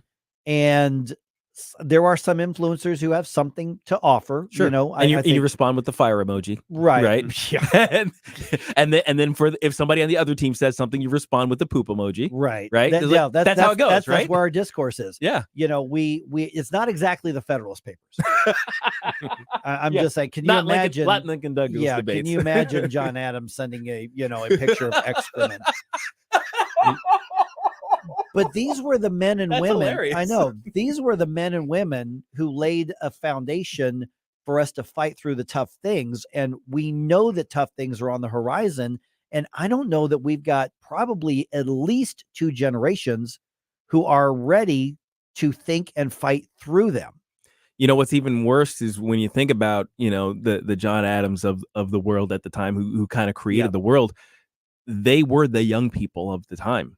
They were in their 20s. They were 20s. They and were early in their 30s. 20s. Right, yeah. So you think of think of the people in their 20s right now. We call them kids because that's the way they behave. Right. Not so much because, that's how we should view them as a society. The people in their 20s built the world that we live in. And yet somehow people in their 20s are so easily distracted and dismissive and divisive in the way that they conduct themselves. Right. And it's like, the people in their 20s are going to destroy the world that the people in their 20s 100, 200, 300 years ago built. And those guys back then put their lives and their fortunes on the line. Oh, absolutely. To establish the foundation of And this country. these people won't risk their Instagram following. Yeah. So true. And they want pizza too. They want their pizza. Well, I don't need it. I try not to eat more, but I want pizza. I'm not gonna blame him on the pizza. Everybody wants. I'll tell you what changed my With mind. cicadas or not. Yikes. Oh no. Oh my goodness. And anchovies? Cicadas No. and anchovies? Nothing. For me, it came down to an eye-opening situation. This was the summer of 72. My mom, dad, and I are in Greece for 3 months visiting my dad's village. We were in Athens for about a week, and I went to play some pickup ball at the local university there, wound up playing with, I did not know it at the time, one of the pro teams was working out there. So I played with them for a couple of hours, had a great time, sat down on the bench, and the guy next to me started up a conversation. And he said how much he enjoyed me being able to play with them. And he said, you know what, I would have gone to school in the United States, but I can't stand your government. And I said, what do you mean you can't stand the government? And he said, you need to find out the stuff that your government's been doing for the last 20 to 30 years. So Oh, I'm a boy. kid. I was sophomore in high school. I'm sorry, sophomore in college in You were at 72. SLU at the time. Yes. Yeah. Sophomore year at SLU. And I took that conversation back home with me and started to realize, okay, I'm going to start trying to put some pieces together here, because he said, I love you guys as Americans, but I can't stand your government. And Mhm. I thought, I wonder how many other folks have this type of attitude. And then I started investigating stuff and realized, what went on in 1960 with Mayor Daley essentially throwing the election for JFK to be able to go in and win that election because the Kennedy family came to him and asked for some extra votes. That's just the tip of the iceberg for stuff that's gone on. And I did not realize that. All the three-letter agencies, what our government's done in other countries to overthrow governments.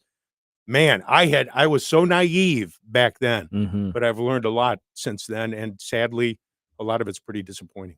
All right, 314-912-1019. Boy, that put a damper on things, No didn't it? kidding. Way to be a downer, man.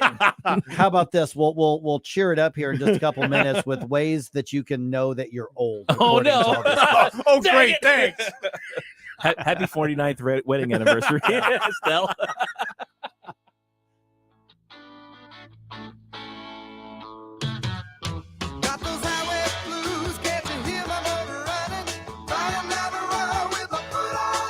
News, analysis, opinion.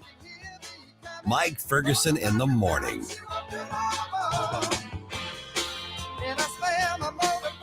What's the key to maximizing the value of your outdoor space? Satisfaction. And getting a fence or deck that exceeds expectations with the highest quality American-made material. And working with a team that cares about your project as much as you do.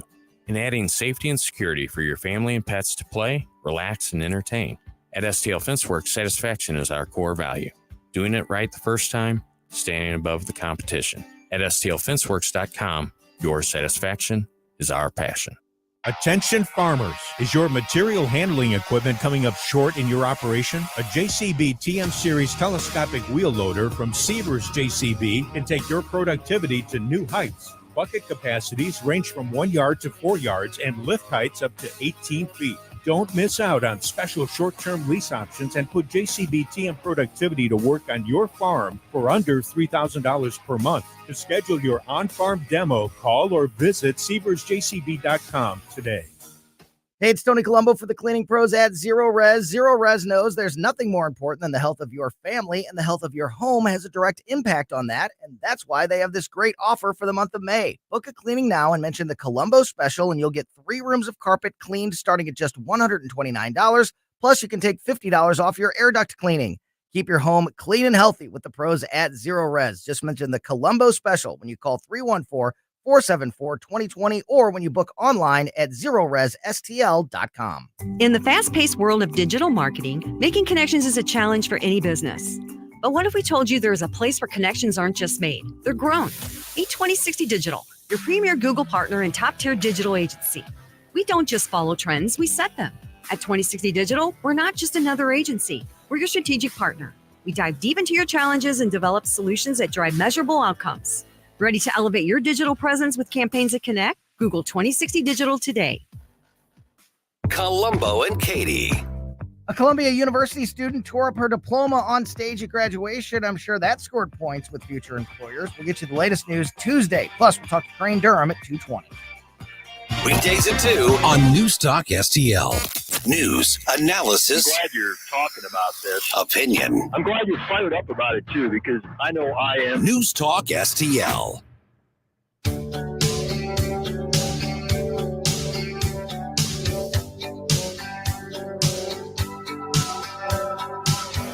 Dan Bongino here. Keep it on News Talk STL because my show starts at 11 a.m. Right now, it's back to Mike Ferguson in the morning.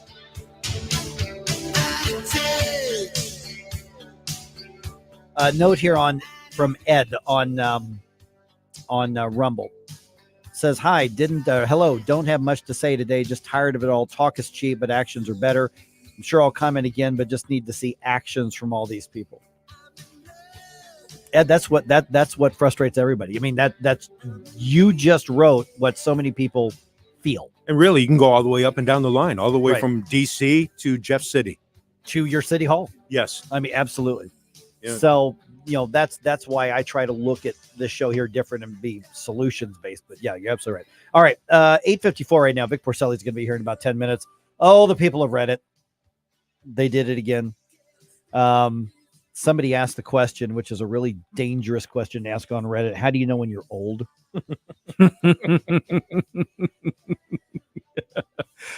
It's a good question. How do you know when you're old? I mean, I was old at 12, I think. Just because I looked around and like, these kids are dumb. So here are see, if that's the gauge, then yeah, I've been old for a long time. That's mature. That's not okay. I'll take that. I'll take that. So I've got a list here of several of the, I guess, top, because don't you like on Reddit, you vote up or down? Like, I like this, I don't like this. Some of the top statements, like, here's my answer to it. Apparently now, if you say the word badass, I caught myself saying something was badass. That's now a sign that you're old. I actually saw one of those Reels videos of this guy. He's like, here's some of the best grandpa rock. And it was like 90s rock. Oh no. I mean, it was like Korn. Oh, and I'm like, wait, what? Grandpa rock. I'm like, are you kidding me? So Metallica's grandpa rock? Apparently. Jeez. Okay, so I caught myself saying badass because apparently young people don't say badass anymore. You know what? I think you're right. I think if you're under 20. I think some of the early 20s still say it. How about this one? This one I thought was pretty funny. I started thinking policemen look too young to be in charge of anything. All right, you know what they're talking about. Okay, you know what they're talking about here, right? Not particularly. No. I see this because there are times I'm out, and whether it's at a ball game or just out at somewhere, and I see a cop driving around or walking around, and they're like fresh out of the academy, which means they're like 26. Yeah. And I'm like, well, the kid's not going to tell me what to do. Okay. Yes. Okay. That's what I agree. Actually, there are a number of people I see they're grown-ups, but I see their face. I'm like, they're a baby. Right. They're babies running around here doing stuff. It can't be that I'm old. It's that they're young. No, exactly. Somebody said I started sympathizing with the parents in teen movies. I struck a nerve on that one. That hit me hard once. I think, what was I watching? Was I watching Ferris Bueller or something ridiculous? Yes. I'm like, why's he got to do his parents like that? Right. It's like, I would be so mad if my kid was in a I parade told you not to touch my car. Right. Oh my God. This one's totally me. I hate unnecessary noise. Yes. Oh, I'm like, Rachel is a city girl. Mm-hmm. I don't think I'm ever peeling her out of the city, but the older I get, the more the cabin out in the middle of nowhere appeals to me. Oh man, just because of the quiet. I stayed at a motel when I went to my brother's graduation, and I had there was a lot of street noise as comparison to my suburban home. No, I don't like this. No. How about this? Somebody said, I consider 9 p.m. a reasonable time to say, well, it's about time to hit the hay. Absolutely. Of course, saying hit the hay is they also hit the hay. Yes. Here's number 10. This is totally me. I have no idea who most of the celebrities mentioned on social media are. Absolutely. That's me. Now, partially as I go out of my way to not know. Yeah. Well, also I couldn't care less. I see pictures from the Met Gala. I'm like, okay, the whole bunch of stupid people dressed like clowns. I don't care about any of them. Makes no difference. And then, of course, when somebody says, unironically, when I was your age, I say that so often. My daughter looks at me like, I'm like, all right, stop. There's the eye roll.